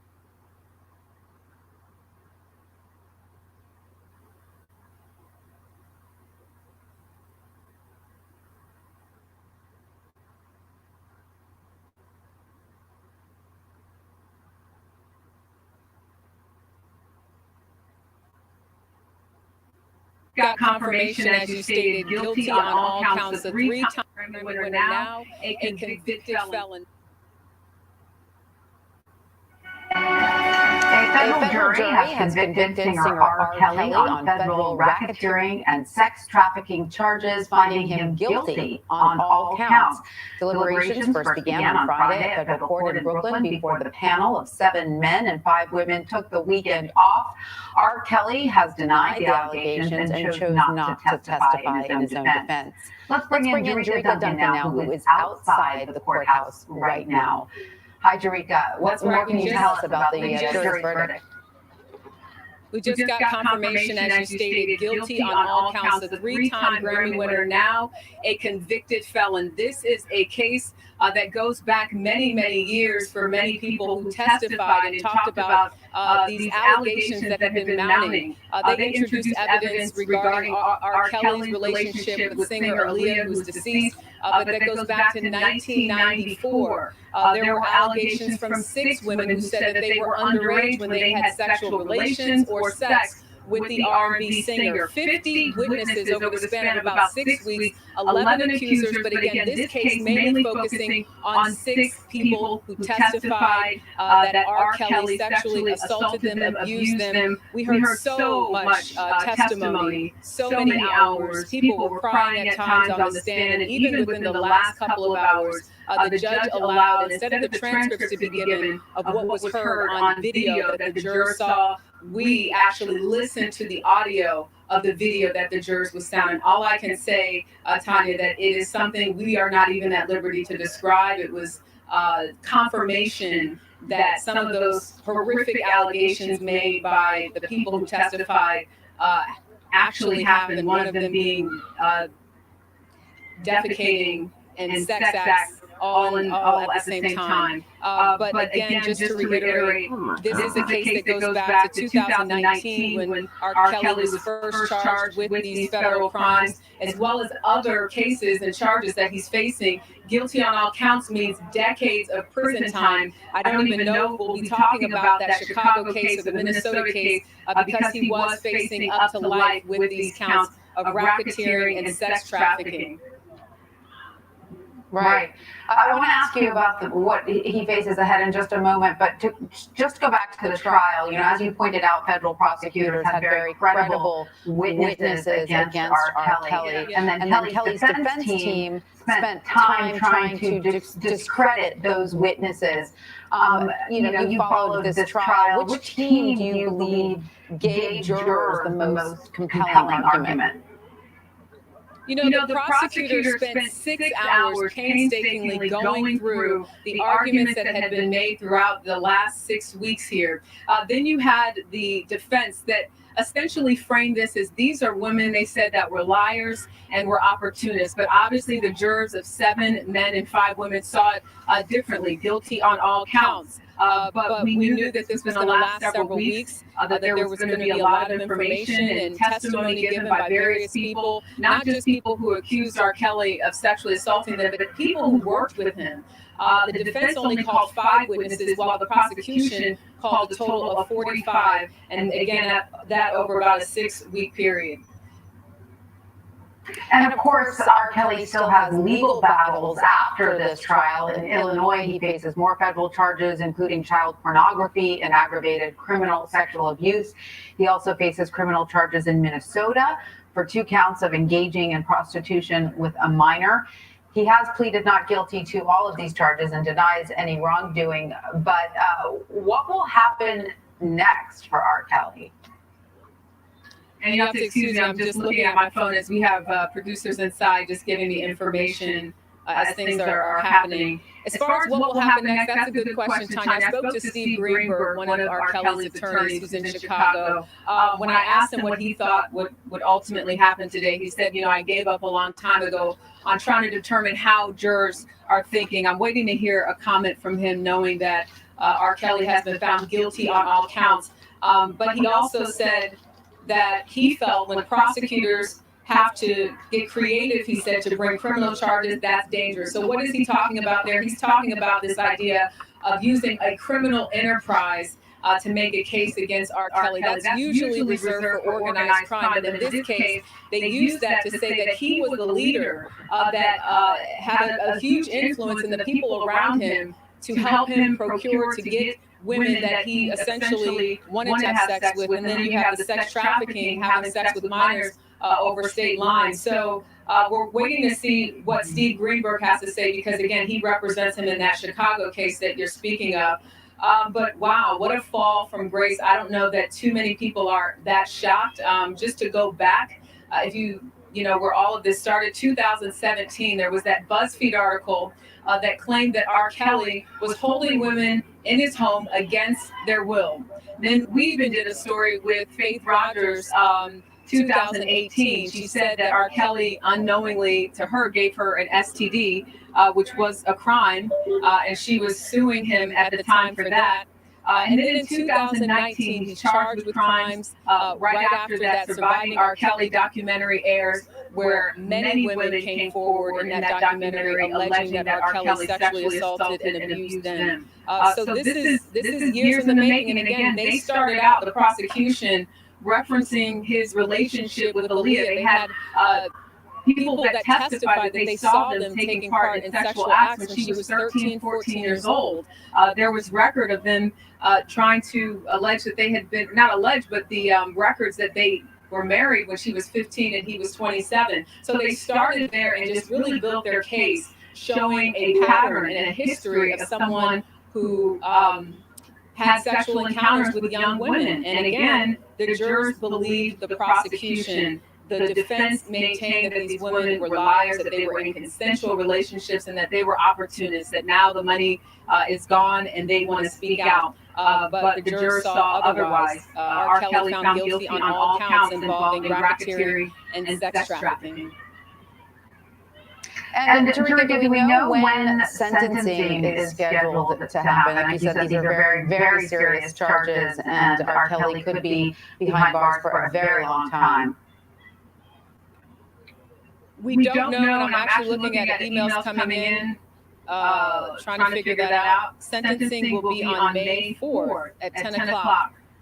So there's the answer. All of this literally just happening within minutes. So we're getting information again. We have crews inside, producers inside, getting even more information. But the big story today, three-time Grammy Award winner R. Kelly guilty on all counts. Okay. All right. So now, introducing Janelle, let me home cleaning products designed to help solve the single-use plastic let me talk to y'all a little bit about the so-called neighbors. Okay. Here's the thing. I mean, I don't know if anybody else would be charged with this, because I would think that by now they would have, as well as receive some type of immunity or what have you. Here's the reason why. You got to think about, you're dealing with statute of limitations, right? And you get charged, it's 5 years from when the actual crime was founded, right? That's number one. Number two, the prosecution has to either prove or someone said that they knew that a crime was going on. And then three is always up to the charging agency or charging authority, which is usually the prosecutor, that determines whether or not anyone else will be charged. So that's just something you may want to think of. Now, also, I was listening to a live, and again, I can't thank y'all enough for having good sense and all that stuff, because people were still asking if one man can be an enterprise on this live. I kid you not. Even after the fact, it's one man that's on trial that was charged. And that person was charged as a part of an enterprise by what they call association in fact. Okay, it's in the indictment. It's right there on the, I think on the first or second page. Yes. And I'm so happy, I'm so happy that our resources are in-house. So I don't have to get nobody, where I could possibly be embarrassed by the questions that's asked. You know what I'm saying? You know what I'm saying? And it's such a relief, honey, that we have enough people with good sense and all of that would be like, duh, I put the actual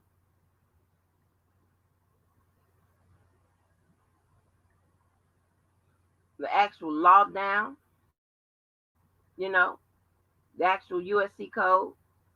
It tells you that one person can be charged.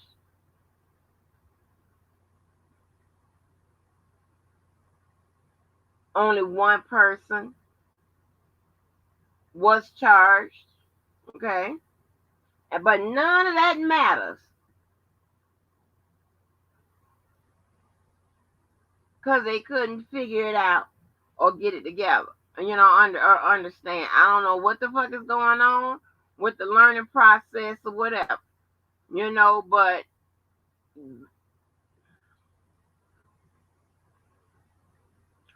thank you, Pia. Thank you so much.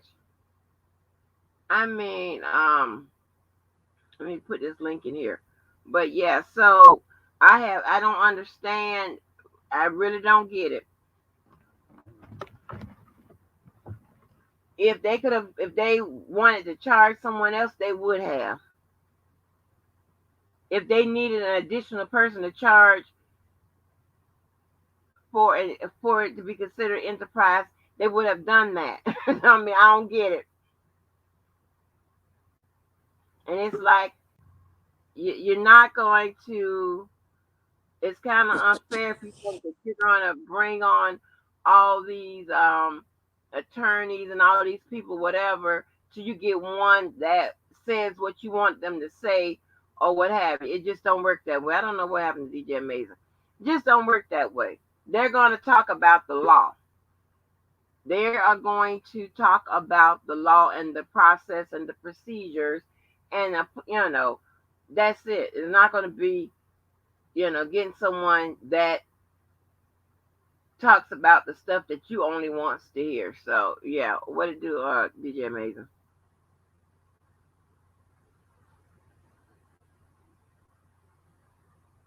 DJ Amazing.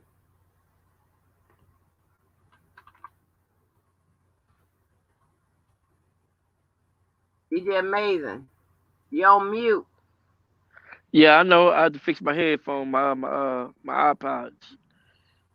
Oh, God. But congratulations on everything that you've been taught us. You've been an excellent teacher, I must Oh, say. thank you. Thank you. I I've had appreciate me a it. drink of Cabassier and some Hennessy. I'm feeling a little tipsy on the whipsy. R. Kelly is gonna be gone. Need I say more? Oh, Lord. Even the ones who have done post testimony interviews that didn't match the test. Right. Right, Kayla. You can only that's only like testimony under oath. You know what I'm saying? Testimony under oath. So, right. Oh, thank you, Chanel. Thank you. Y'all gonna make me cry. Ooh. It feels Don't like the cry. last day Don't of cry. class. Feels like the last day of class. Oh, Smoothie, you don't have to. Thank you so much, y'all. Thank you. But, I mean, it feels like the last day of class. Oh, hey, V. Hello, Miss V. Hey, Hi, Hunter. Angie. Hi, honey. How you? I'm good. You realize this is our first time talking? I know. I talk to other people though. Yeah. Mostly just Miss April though. Right. And I know you feel that. But you can't forget about the sweetest person you know, Angie. You can't forget about Angie. You just can't. Oh no, I adore Angie actually, very much so. Thank you. Thank you. Y'all about to make me cry. And I don't please cry. don't cry. Hey now. This YouTube ain't for suckers. No crying. No crying allowed over here. Yeah, hey, one DJ man Amazing. ain't no enterprise. hey, DJ Amazing. What's up, sweetie? What's up, queen?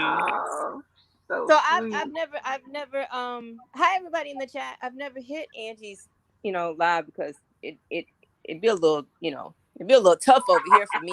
I'm not no fighter. I'm not no fighter like that. Like I just don't. I do better in the comments with my wine, and my humor than I do with my fists. So I just be down there chilling. But hi everyone. Oh, yes. So I just came on to say, well, shit. I just got a couple of important questions. I need to know, one, if the Kang is going to be a top or a bottom in prison. Because I want him to have a consensual relationship. I'm one of the few people who doesn't want him to get like anally raped. I want him to have a consensual relationship in there. So I don't know if he's going to be a top or a bottom. And I hope he have some money tucked away because Lord, when they say he, it's gonna be some tough times when R. Kelly got to wash people drawers for soups, or I don't know what he gonna have to do. I don't know if he gonna have to have a little concert, sing a couple tunes for food. If the government sees all his money, what he gonna do? Oh Jesus. no! You know what? What's the top or our bottom? What's that? Okay. So a top would be the person giving the penis, and then a bottom is the one receiving the penis. And Kayla, I am not British, girl. Do I sound British? Oh, really? That's what they call it? Yeah. Oh my gosh, I didn't know that. Angie, where you be? Girl, honey, you didn't hear me when I said I don't have not one gay friend. I got them all. I don't know. I know all the boys and all the girls. They love me and I love them back. Now, wow. See, they saying that Geronda told him that he's a bottom, but I feel like he's a switch hitter because he likes men and women. So I feel like he can take it or he can give it. And listen, if his money get dry and he don't have no money for commissary, and all he can do is, wash Big Bubba's drawers for money, I mean, shit, he do better getting in a little jailhouse relationship because his partner might have food, might have commissary. You see what I'm saying? Like he need to strategize how he gonna do this time. Right, yeah, Lorraine, you have family. So let me write this down. Okay, you say a top that is who now? You writing it down? Yes, I don't know. You need notes. Yes, girl. The top is the person that giving the penis. Okay, give penis. Okay. And then you said the bottom is the one that gets it. Yes, Angie. Okay. See, don't you think that makes sense? A top or a bottom? Okay. No, I didn't know. I don't know. But that's I don't know. And then they have power tops. That's like real strong. Anyway, or power. I don't know. I don't know. Listen, I'm not. Listen, it ain't my sex life. But yes, tops or bottoms. I just don't want.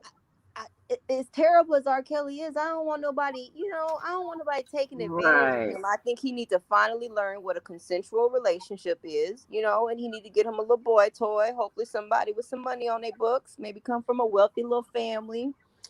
Because if he ain't gonna have no money. Yeah, this is crazy.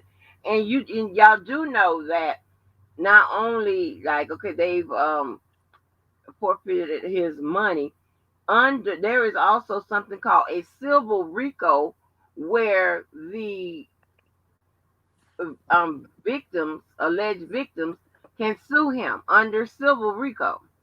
Suing for what? Is anything left? Child, they'll put it on his credit or whatever. They'll take it. They'll take it from his royalties or whatever else. Whatever the they'll figure it out. Yeah, he can get hit through civil RICO. So it just gets worse. I just want to put a disclaimer that I've been drinking a little wine and I am on a post-COVID diet, so I'm a little tipsy because I don't get much food. So anything that I say cannot be held against me. But if I have to sue Angie to take this live down, then that's what it's going to be. Oh no!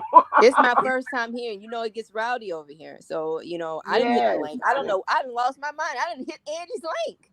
Right. So, okay. Yes. But back to you said a civil RICO, right? Okay. Right. I mean, shit. What they gonna sue him for? I mean, he got them Grammys left, but if he's smart, he was trying to sell them anyway. Looking, girl, they like to sue him. So I'm like, Lord have mercy. They figure it out. They were like, oh, we can sue him. Okay. Yes, they can sue him under a civil RICO. If you don't, I don't know if you recall, but a long time ago when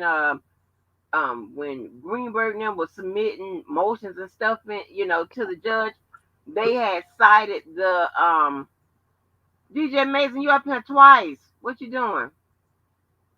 He drunk too. Yeah. I don't know how it's doing. I don't know what the hell going on.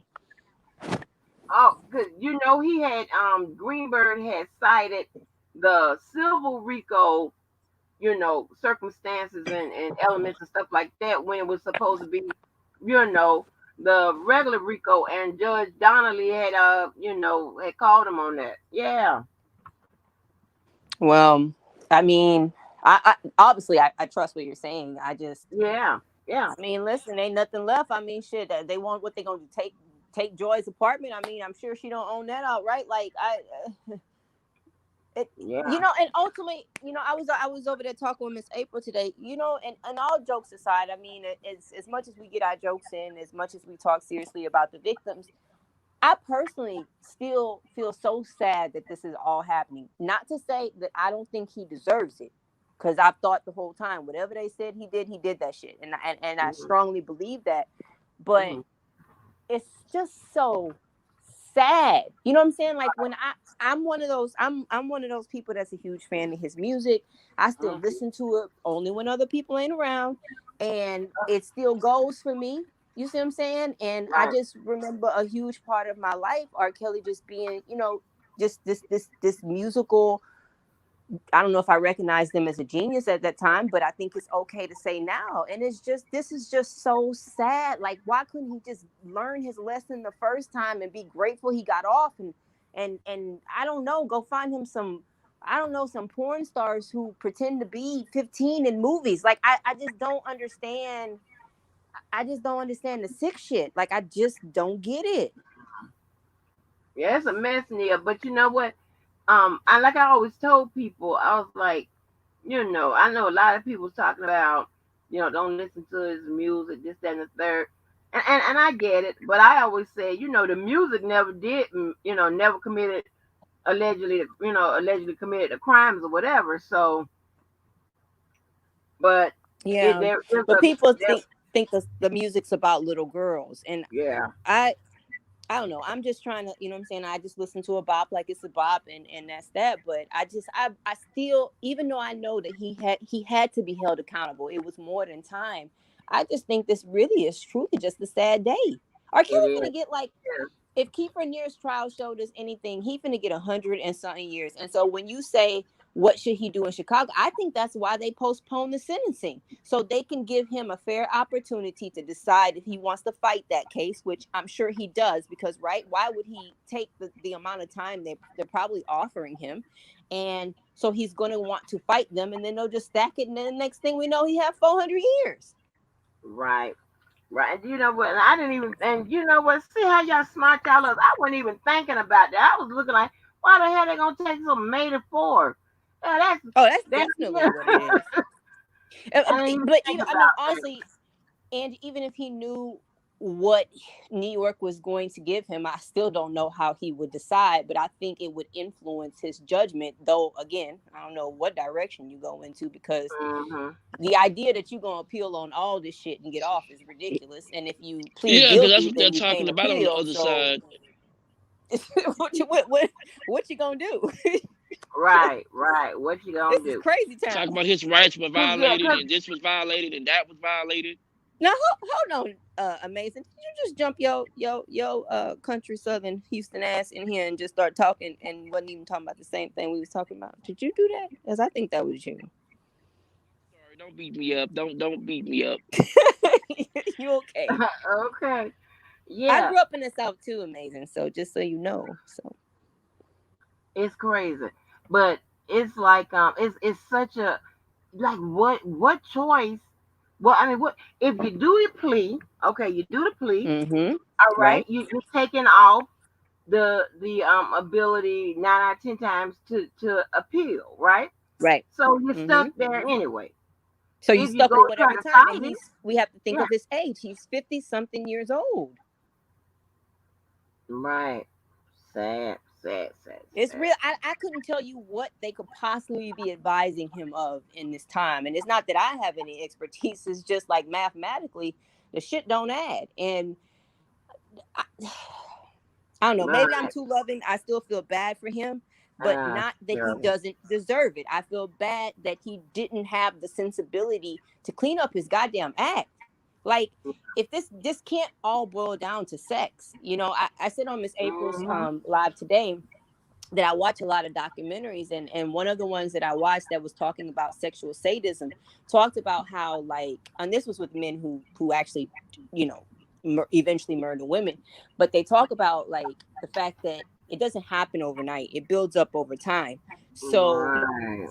I have a hard time hearing some of the shit that he was into and thinking that if, you know, let free enough, he wasn't gonna resort to killing them. I mean, it may sound like a far stretch, but this man was into some really weirdo shit.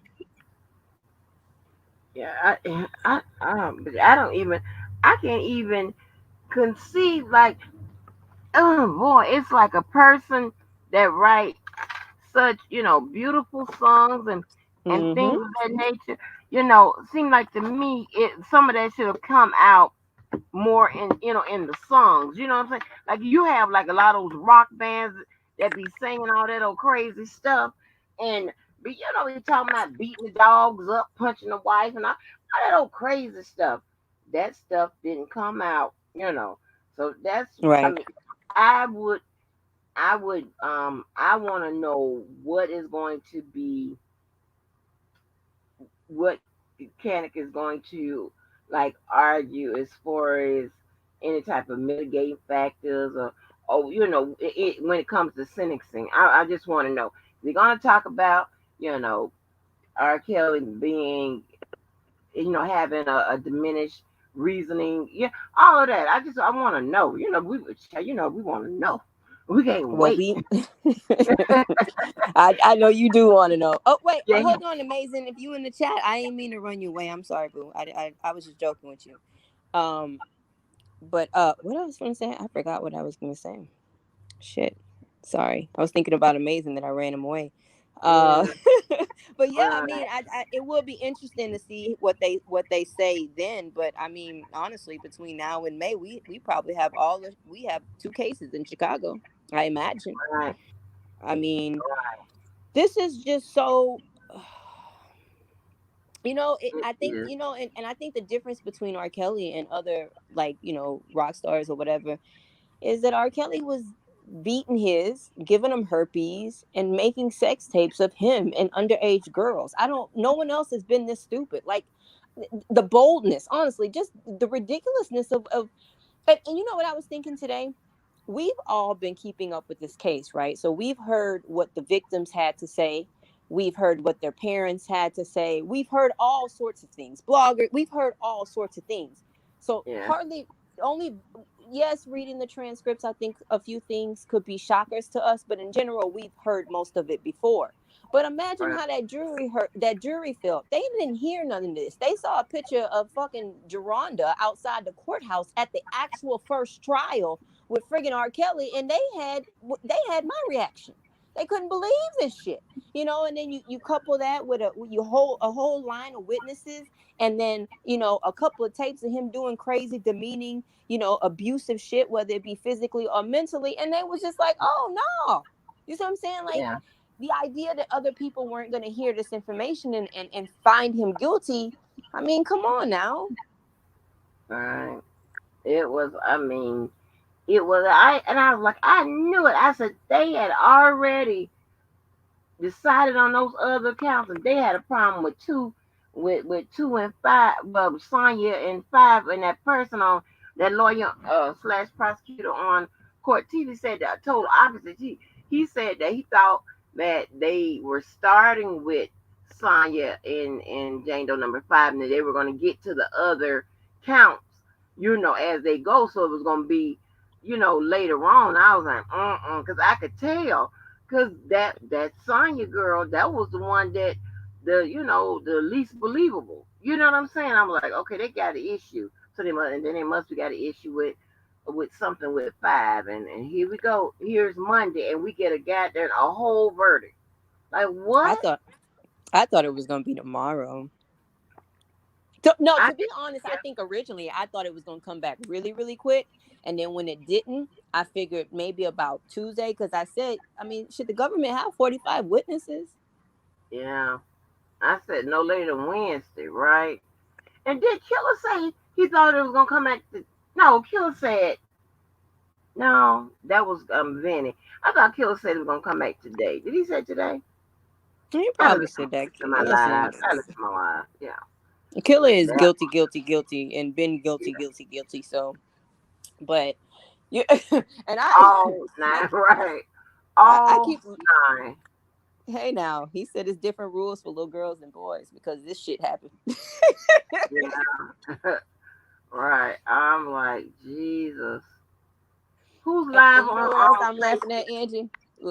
Was it last week I heard that you only call, mind you, 6 witnesses, but only 5 showed. And I don't mean to pick at these people. I'm just getting my laughs off. So no harm to none of y'all. I know y'all hurting.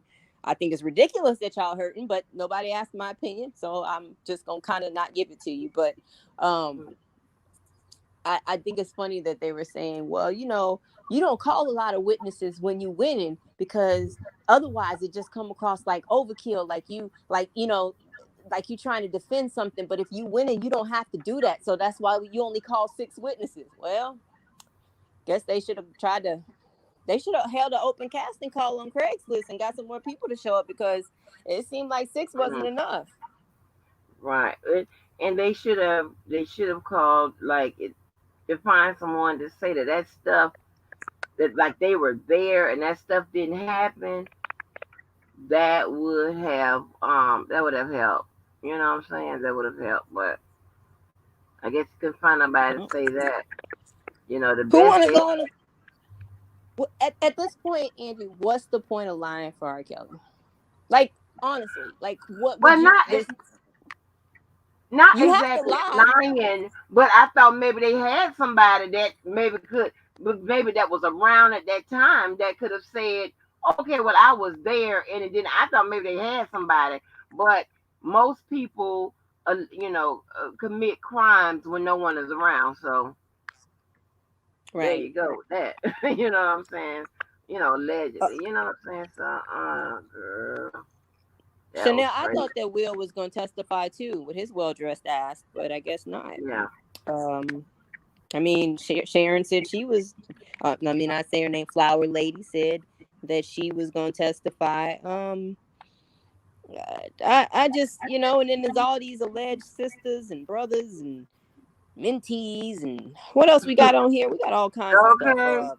You can go down the list. What else we got? Doctors and I don't know. And none of them got caught. Well, it's like we lived in an alternate universe. Right. And then, it'd be cracking me up, and Lord, and I don't want to pick at her because she might be sick this time. I don't know. But all the time, Lily in the hospital. I'm like, girl, what? You're the only person Angie, I could have been on life support 7 times and ain't dead. Angie, I ain't trying to make fun of the sick, but the paperwork said she was in there eating pussy. It's best that she be as sick as possible. Okay. So, I don't know what age it was. I'm just simply saying it's best that she hook herself up to something. They come to my house, I'm hooked on all kind of things. Right. I'm in there under a football helmet talking about it helps my breathing. Right. And then the little birthday party she was up dancing and juking. And then like for somebody that been damn life support all that many times. I think dancing is, you know what I'm saying, you'd be difficult, doing that, but honey, she always be in the damn hospital. Yeah, those twins, I think one of them I think was gonna help. The white one, the one that said that was R. Kelly in the video in that 2008 trial. Yeah, I don't think she would have been able to help. Hold on, Angie. You hear some staticking like some popcorn? Yeah, that's you cracking. Yeah. That's me. You know what? I told Miss April that was her earlier. That might happen every time I come on live. It don't want me on here. No. Can y'all hear the cracking in the chat? Can y'all hear it? Maybe I gotta leave out and come back on. Maybe my little raggedy phone be getting overheated. I don't know. Yeah, that's you cracking. Yeah. That's the Oh, and I've been blaming that on Miss April, because I done did that to her. Okay, hold on. I'm gonna leave out and I'm gonna come back in. But as far as those golden horses, I think that one of them said that whichever one was supposed to testify, I don't know the difference, but I think they said that they said that they were ready, but Koenig told them no, I guess. So, oh well. Oh wait, it's not significant no more. But oh well. Oh, they ain't testifying. So, wow, that's crazy. Can y'all hear that in the chat?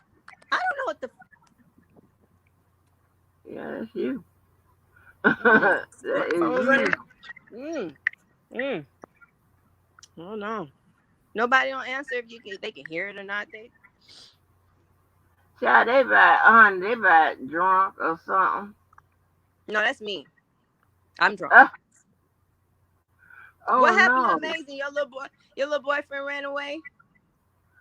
I don't know what happened to DJ Amazing. DJ Amazing, what happened to you? All I told him was not to be interrupting with a different call. That's why I don't hit the link. Yeah, I know he better not be up in his feelings about that. Oh yeah, Alchemy said yes, they can hear it. Okay, let me leave out and then I'll come back because I don't want to be fucking up anybody's life. Okay. All right. Thank you. Well, yeah, this is crazy. I don't know. Poor little Lily, they ain't got you. I don't guess. You can get out. You can come on off with a life support.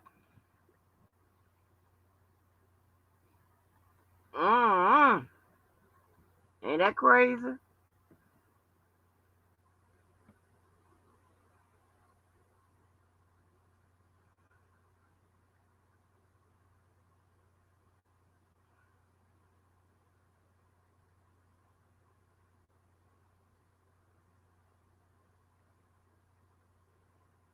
I ain't gonna be on here much longer because I forgot. I got to finish working.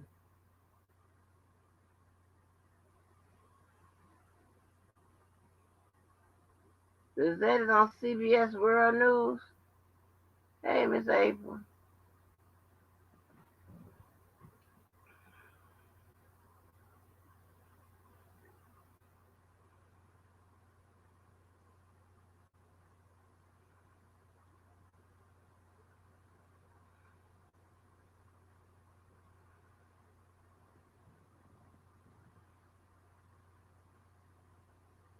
Hey, Cherie. This is crazy.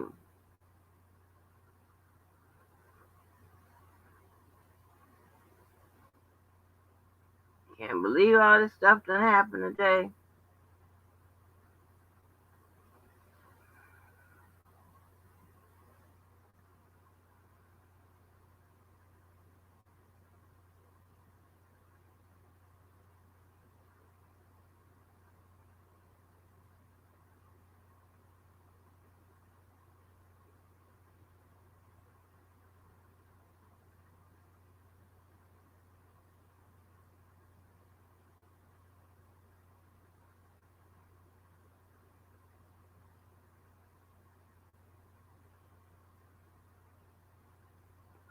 Nice.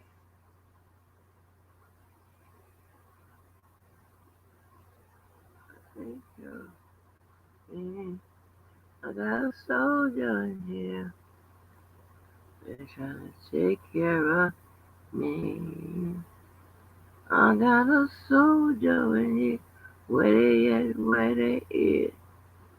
Take care of me. Where they at? Where they at? Soldier in here. Where they at? Where they at? Okay, I heard something. Okay, yes ma'am, yes ma'am. I'm back. Okay, Jay, listen here.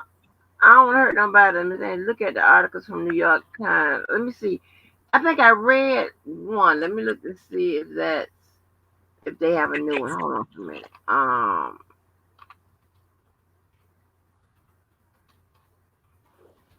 Y'all be keeping me. Hi, Cherise. Let's see what we have. Karen J. I know you didn't request to hear life. You see, let me tell you something. These comments be cutting up, but I be here for it.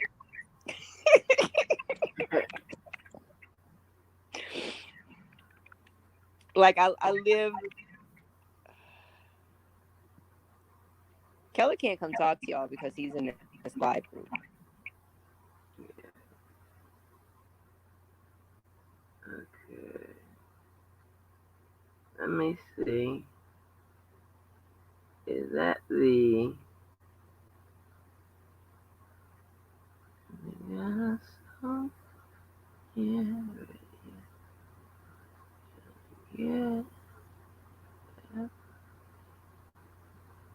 Okay, it's not this one. Honeymoon when my eyes tired. Oh no.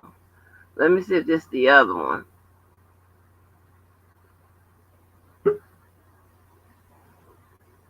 Who be that? Who be that? Oh, V. What's happening? Wait a minute, is that Oh, clap? there's nothing happening. I'm just a little tipsy and I pressed the wrong button. There's nothing happening though. No. Mm-hmm. Let me see. Hold on. Ooh, what is this? Okay, let me put this up here, y'all. This looks like it's interesting. Hold on, y'all. Let me put this up on the screen. I'll share this and I'll let y'all get on out of it, because, honey, I don't know what my eyes doing. Angie, Kayla want to know, can you sing your remix of Peter's top 10 hit? Well, that's Atmos that done remix that hit. I actually like those songs. What that song is? Free Kelly. How it go? Cause I know I remix Atmos song. How that thing go? Free Kelly. Damn, I don't know the beat no more. Let me think about the beat. Let me get this going. Think about the beat. Cause this is like a whole bunch of cameras up here on this one. Let me see what this. Hold on. Is it okay. I think I figured out my static problem. What is it? I think my Wi-Fi wasn't working. I don't know. Maybe. I have no idea. Don't matter. I'm just sorry, Miss April, that I accused you of having that popcorn static in your life. But maybe the popcorn wasn't you, but that echo was you. That echo was you. I got the circle. Come on. This is like it's gonna be good. Anytime you see a whole bunch of microphones and cameras and shit on the article, it's gonna be good. It's probably that press release. It's probably that press release. Right. Yeah. Poor R. Kelly. God damn. What a way to go out. Yeah, it's messed up. It's really crazy. Yeah. And then these people gonna spend the next 3 years of their lives worried about his appeal, talking about what we gotta do. I just don't want. I mean, I'm talking about as late as yesterday.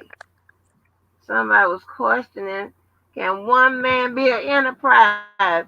Damn. Angie, not only did he ask that, after he brought it up and the judge explained it, he asked it again. He said, but only one person been charged. I was just like, oh my God, he just told you. So you saw it too. You saw it too. Yes. I was like, we are going on a family vacation. What is this? Okay. Everybody is so excited for this. If you don't know about Vrbo, it's basically whole private vacation homes for your. Okay, come on. Today's guilty verdict forever brands R. Kelly as a predator who used his fame and fortune to prey on the young, the vulnerable, and the voiceless for his own sexual gratification.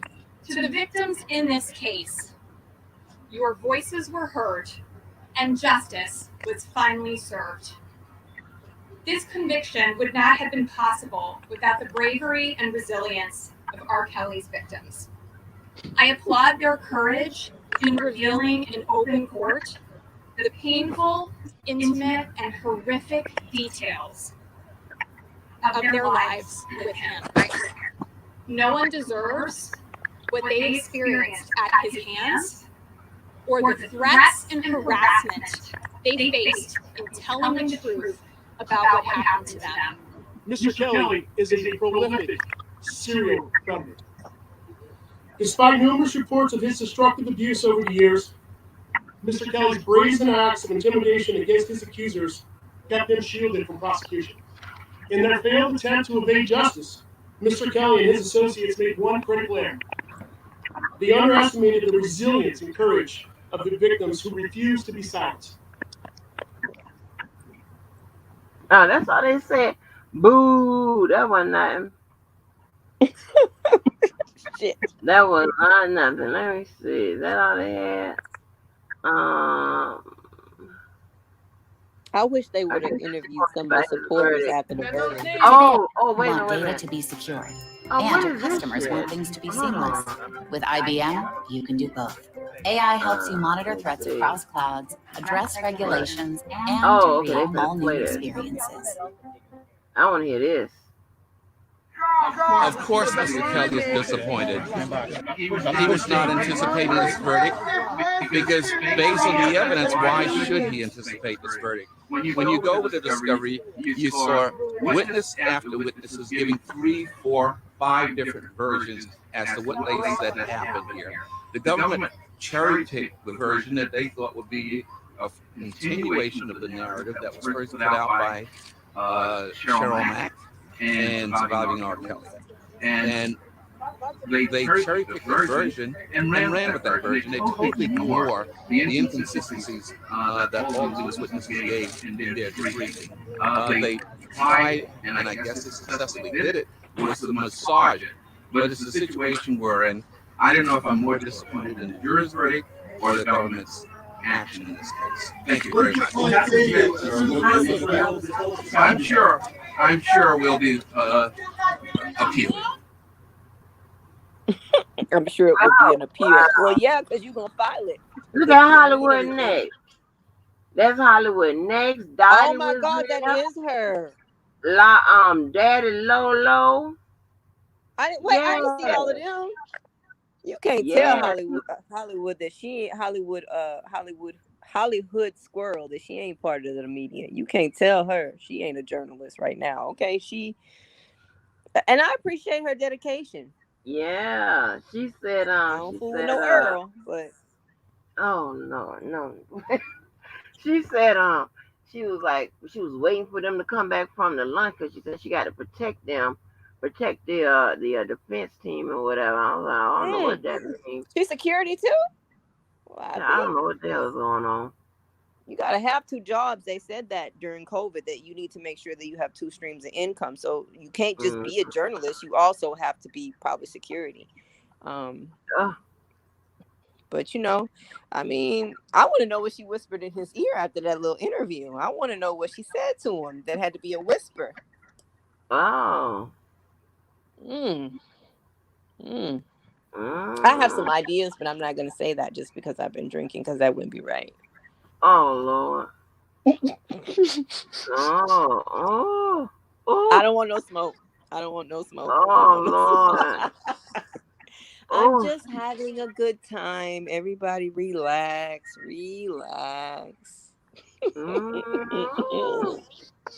But Kenny better move his mama, though. That part I'm serious about. Because, Oh, no. Oh, no. Oh, no. Oh, no is right. Oh, but let's get back to talking about that idiot.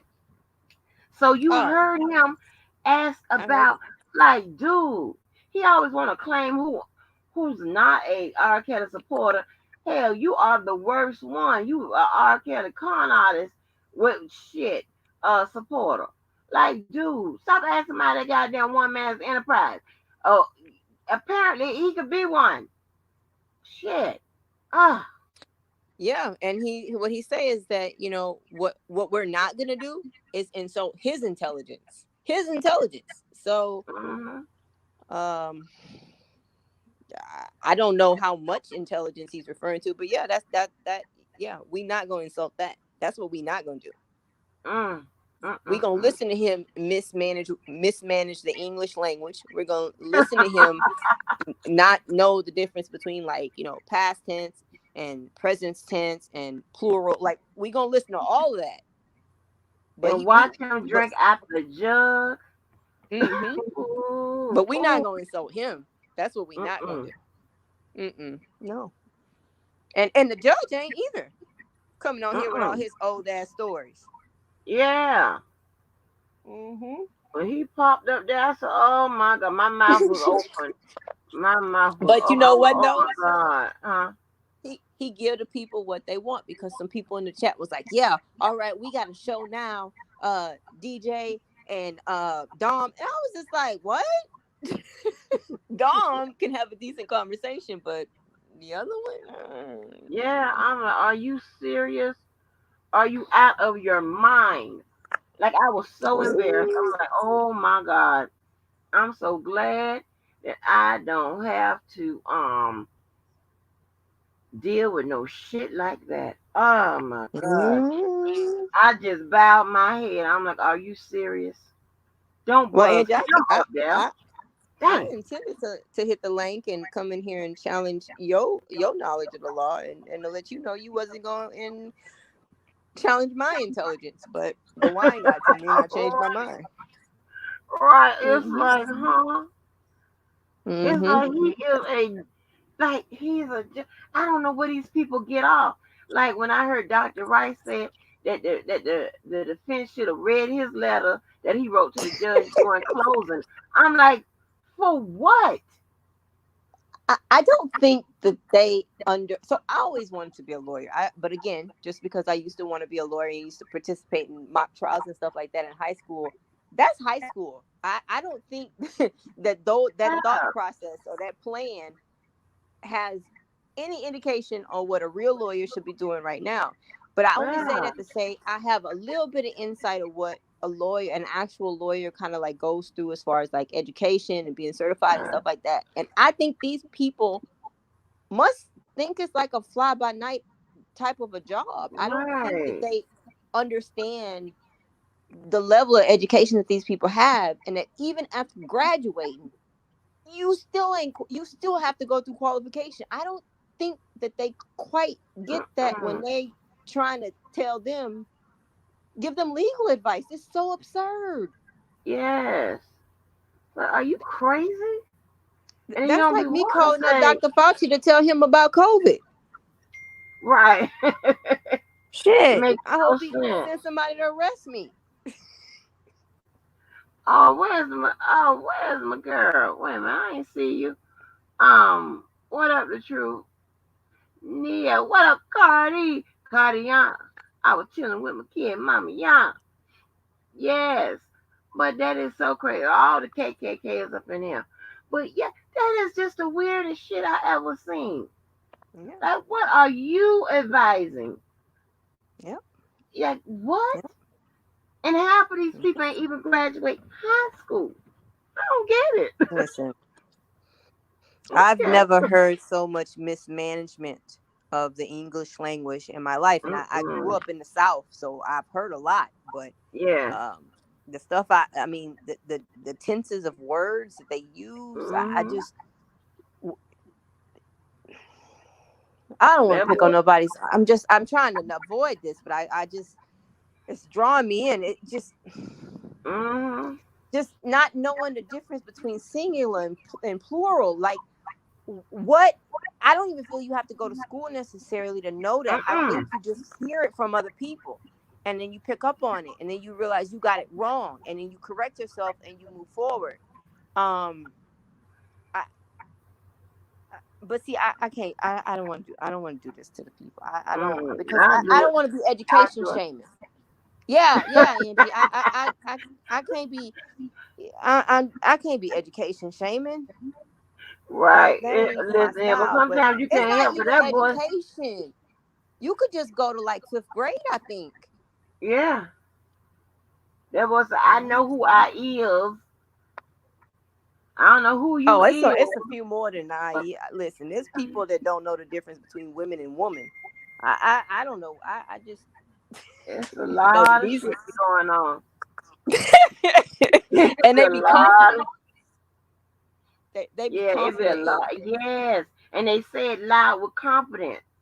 And Mm. I be like, I don't give a damn what you say. I know the people that come in here, okay? The ones that come in here, and especially the ones that show up in blue, I know they can understand, and they may feel maybe one way, but they don't apply their feelings to the damn law. Mm-mm. Those are your feelings. The law got shit to do with that. It's like what these people say. They Hell. speaking that slave dialect. Yeah, it's like, girl, I be like, oh, Jesus. I'm like, oh, I'm telling you, girl, look here. My damn eyebrows separated themselves when I saw him click that link, and it was him. I was like, please, Jesus. But I'm I'm like, telling you, when you read in the chat was excited. yes. The chat was like, oh, we got a conversation here because I think they were saying, I'm not sure, but I think that they were saying that Sly was kind of freezing up a little bit. Like she brought him on and wasn't saying much. But in Sly's defense, and I know how y'all feel about Sly, but I feel like in her defense, she knows that she doesn't have much to say in alignment with him, and he was her guest. You see what I'm saying? So I think she did the best thing she could, which is shut up. You know, and at least she's honest enough to say that knowing the law isn't her expertise. You know, it might be a lot to criticize about Sly, but Mama she dedicated, for better or for worse, and I'm gonna go for worse, but she dedicated. You know, she dedicated. Right. And so she didn't really say much. So when them two clicked the link, it's like they were super excited. And I was just like, what kind of matchup is this? Oh my gosh. I'm telling you, I be running for like, oh my gosh, can somebody please change my ethnicity on the paperwork? Can you change it to possibly white? Please, White? I'm gonna That's be what you want to be? embarrassed. I'm gonna be embarrassed. I'm like, oh my gosh. He finna ask the question. Comes up there with that damn pen, and I'm like, he ain't doing nothing with that pen but playing hangman and tic-tac-toe. Like, stop it. I missed that. I didn't see that one. I didn't see that show that you're talking about. I be missing a lot of the shows, but I mean, yes, girl. God bless the hustle. God damn it. God bless the hustle. Okay. God is out here giving people who didn't have a hustle. And well, I don't know if God gave it to him, but somebody gave it to him. And hey man. Yeah. Can't knock a hustler. Anybody keeps saying the word obsessed and nobody. It's only like one live I seen them correct him. I'm like, oh my gosh, you know that word isn't obsessed. It's obsessed. But you realize that if you try to come at his grammar, then they would say, so what? Everybody don't have a chance to go to school and da-da-da. Like they'll still come up with an excuse of why it's okay for him to be out here as a public speaker sounding like that. Like it would be, they'll find a way. They'll find a way. No matter what happens in this sector, there's always a reason or a way. And in my Steve Harvey's logic, he says, and somehow they always manage to elect the ignorant boy to be the representative. Well, that's what Larry said. I mean, I'm so confused about all of these letters and books to R. Kelly. They said he couldn't read, but everybody wrote him letters. Everybody's still sending him books. I'm personally still confused. They wanted him to get a discount rate. Oh, I'm sorry, not a discount rate. They wanted him to get the transcripts for free. What was he gonna do with them? Draw pictures? Like, I'm so confused. But again, this case always allows a way. It always allows a way. It is alarming. They sat up there. And y'all, when I be saying that I'm white, that's just a joke. But because there's just many, a lot. I know, I'm just saying a lot of people. Oh, she's racist, but no, I'm not really Asian. What do you mean? I'm not really Asian. What the hell? Give me the give me. I do have the 25% whites, but listen, I claim black all the way. But it's just, oh my gosh, like not with the judge, girl. Oh, honey, some of those interviews you have to do by yourself. And then did you see that when they said that the verdict came in today, they said, "Oh, the judge is mad." Why would the judge be mad? Her job is not to have emotions behind this shit. If y'all find him not guilty or guilty, that's what it is. Right. Like, right. These people, but you know what though? I keep saying, like, the icing on the cake is just gonna be for them to attack one another. Like, when they get to blaming each other for the verdict, that's just gonna be the most delicious part of all of this. That's gonna be the encore, because they are going to blame each other, and they gonna personally attack each other, when they should probably stop and realize y'all been attacking each other this whole time. So if y'all were useful, which I don't think they are useful, and I don't mean that in a negative way. I mean that to say, I just feel like this trial was going to take place, and for whatever reason, these lawyers are entertaining them. But for whatever reason, I still don't understand that. But it was going to take place, and it was going to be had on the jury, and I don't know if "had" is the right phrase, but it was going to land in their lap, right? And ultimately, none of these protests had enough people to really make an impact. And so ultimately, it was just going to happen in court, and it was going to fall in the laps of the jury, and then the judge was going to give a sentence. And ultimately, it did not matter what any of us was doing on YouTube for or against him. It is such a waste of time, but you can't tell these people that. You can't tell them they're not making an impact. You can't tell them that they don't need to be looking for case law. Case law, he has a team of lawyers. Like, yeah, that's what I'm saying. I don't know what they think. And then not only do they think they know more, because listen, you will never I think they see think these are prop lawyers. They prop lawyers. They not real lawyers. They just props. I mean, you would never see me somewhere challenging a mechanic about dropping no goddamn engine in no car. Like, what? What am I doing? I don't know what the hell I'm talking about. I'm going to go if you sit said my it, must ass be down true. somewhere. Because I'm smart enough to do that. Sit my ass down and listen. That's what I'm doing, because that's not my forte. There's nothing in my background that says I know anything about an engine. Nothing. Okay? And there's nothing in my background that tells me I could challenge an attorney. I could come up with ideas, sure, but I can't challenge them. And they damn sure don't need me for case law. Hell, matter of fact, they got probably interning. What's the people called that? They major in what are those people called? They major in criminal justice, but they're not even near attorneys. Like they're kind of like little paralegals. They probably got interning paralegals that can handle case law, and you think that they need random folk on YouTube who don't know the difference between past tense and pretense and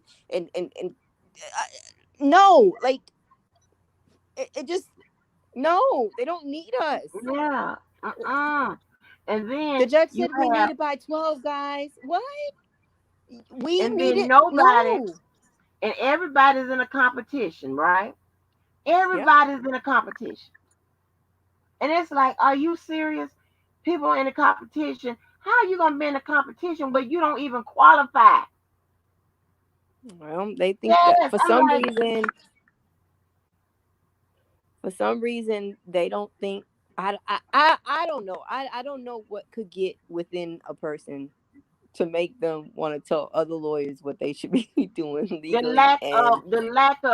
lack of growing up and making wrong choices, or the lack of being raised decently. Because I'm gonna tell you, if you were put in like Girl Scouts, or if your ass took your ass to school or something, or if you maybe tried out for the goddamn soccer team or something like that, somebody instilled in you some type of sense of being a leader, or not even being a leader, but having self-confidence and self-worth and shit like that, maybe you can use that shit in your later life.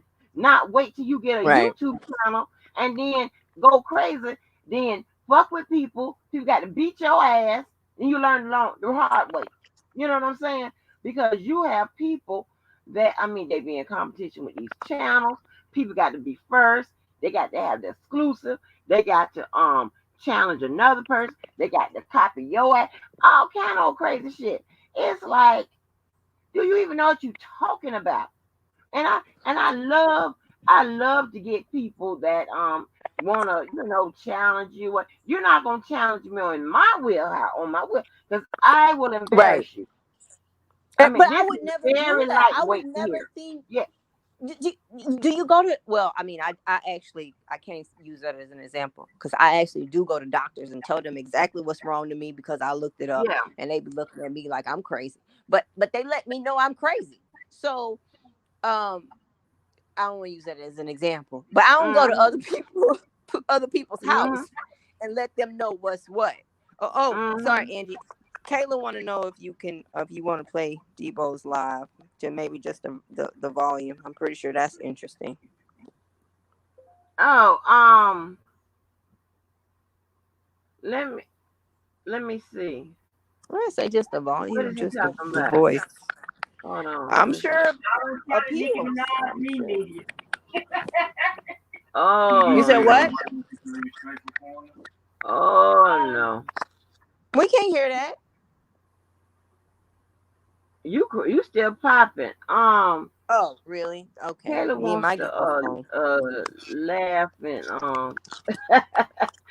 oh, and then you have and I'm talking about, you have people that haven't even graduated from high school, let's know anybody's college, and what do you want? What? Like, Yeah.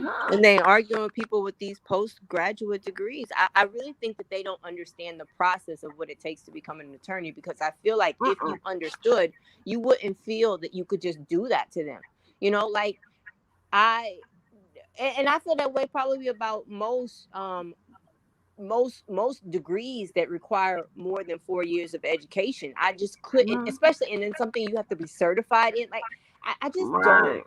But I don't think that they understand that.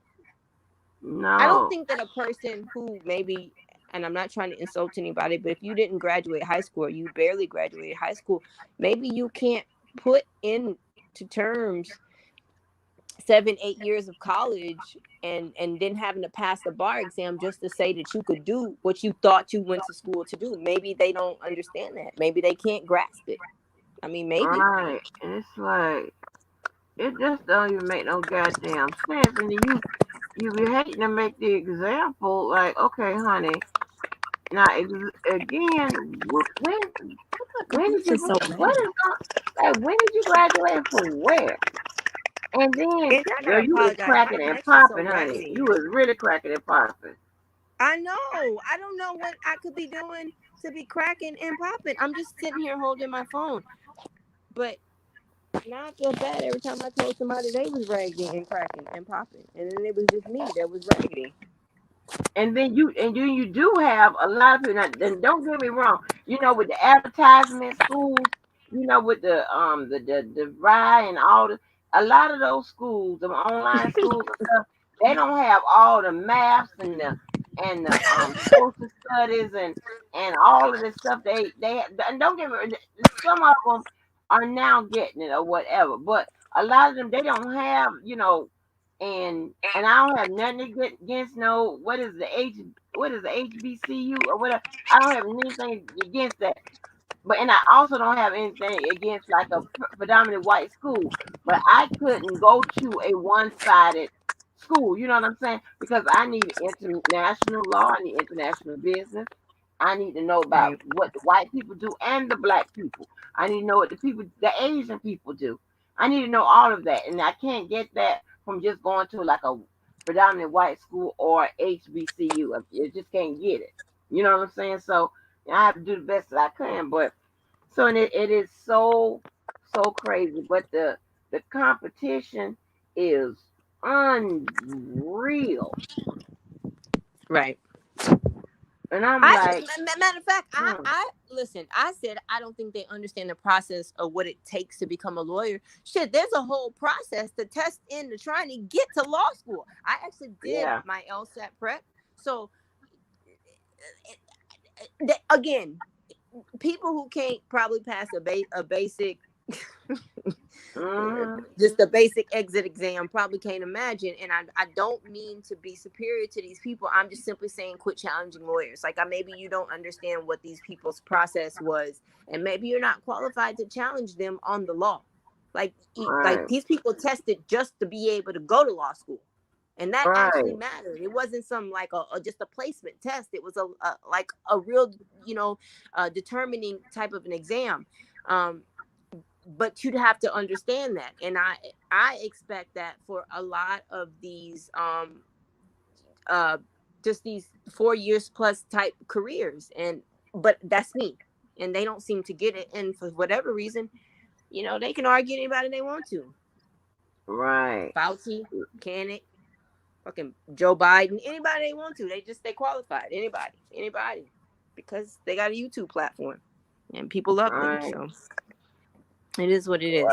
But listen, Angie, I'm gonna get my drunk popcorn popping ass off of this phone and try to figure out why my phone don't work. I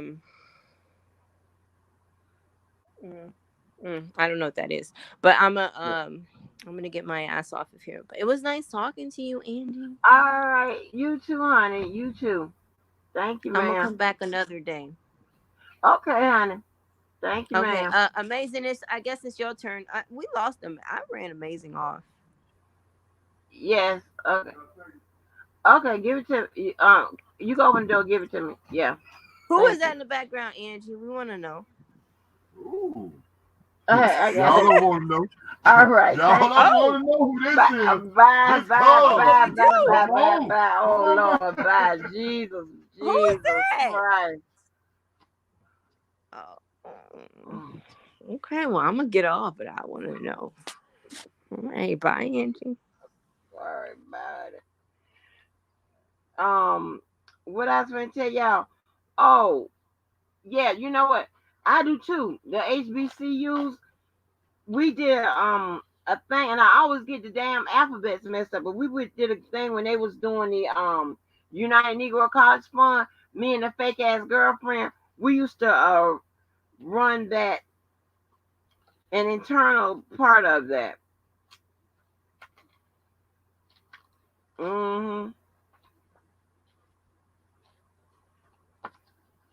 Yeah, so we used to do a, what is this?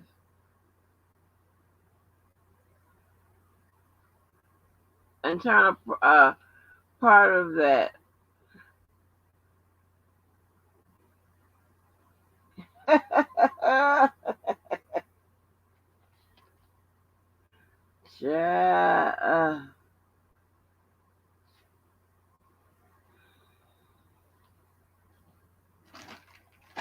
Lord have mercy, Jesus. Yeah. Enter her.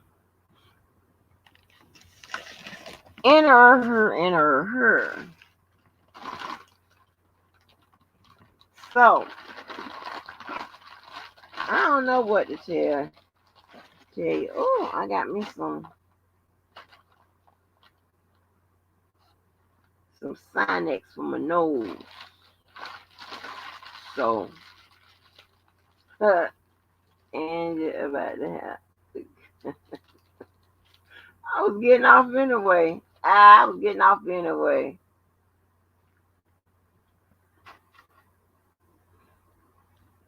I was getting off. Anyway, y'all so goddamn bad. Y'all so damn bad. So me gonna do some work. And old Popcorn V. Popcorn V.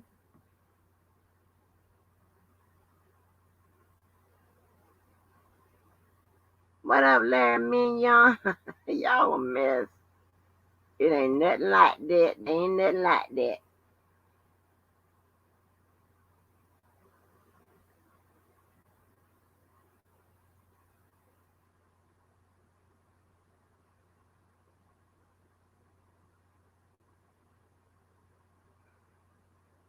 That was actually my cousin, y'all, but y'all knows that crazy ass.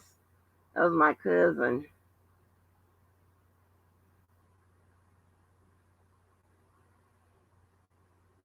That was actually my cousin. Anyway, hey Flawless, hey Flawless.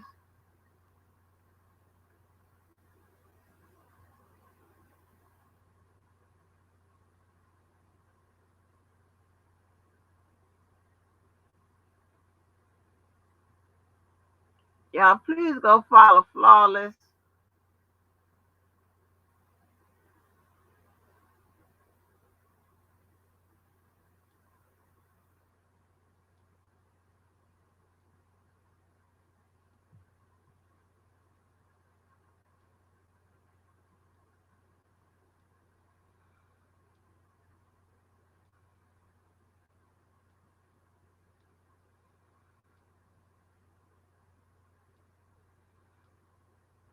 Listen, I'm gonna get ready to go.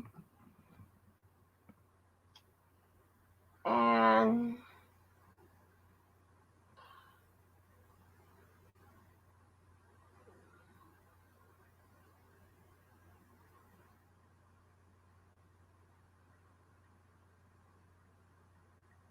I was fixing to get ready. They ain't, honey. They ain't. Not a riding or walking. They ain't shit riding or walking. Anyway, I'm fixing to get on up out of chair. Thanks again to V. Who all came up? V and I think Miss April came up. I don't know. DJ Amazing came. Thanks again, all y'all, with y'all support, the super chats, the whatever. Y'all know y'all have to do that, okay? I be having fun with y'all.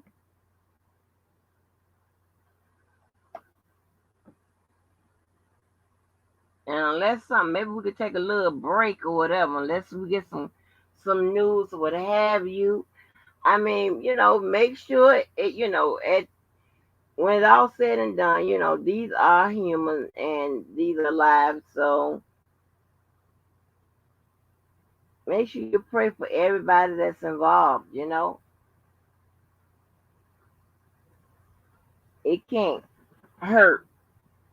And I think that's the human thing to do. That's what good people do, right? So thanks so much, y'all. We done a lot of work. Shit. And my percentages was even pretty good. Hey. Woo. So for the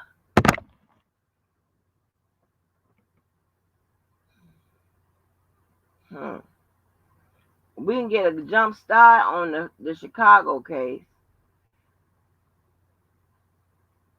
I think I have the indictment for the Chicago State case. So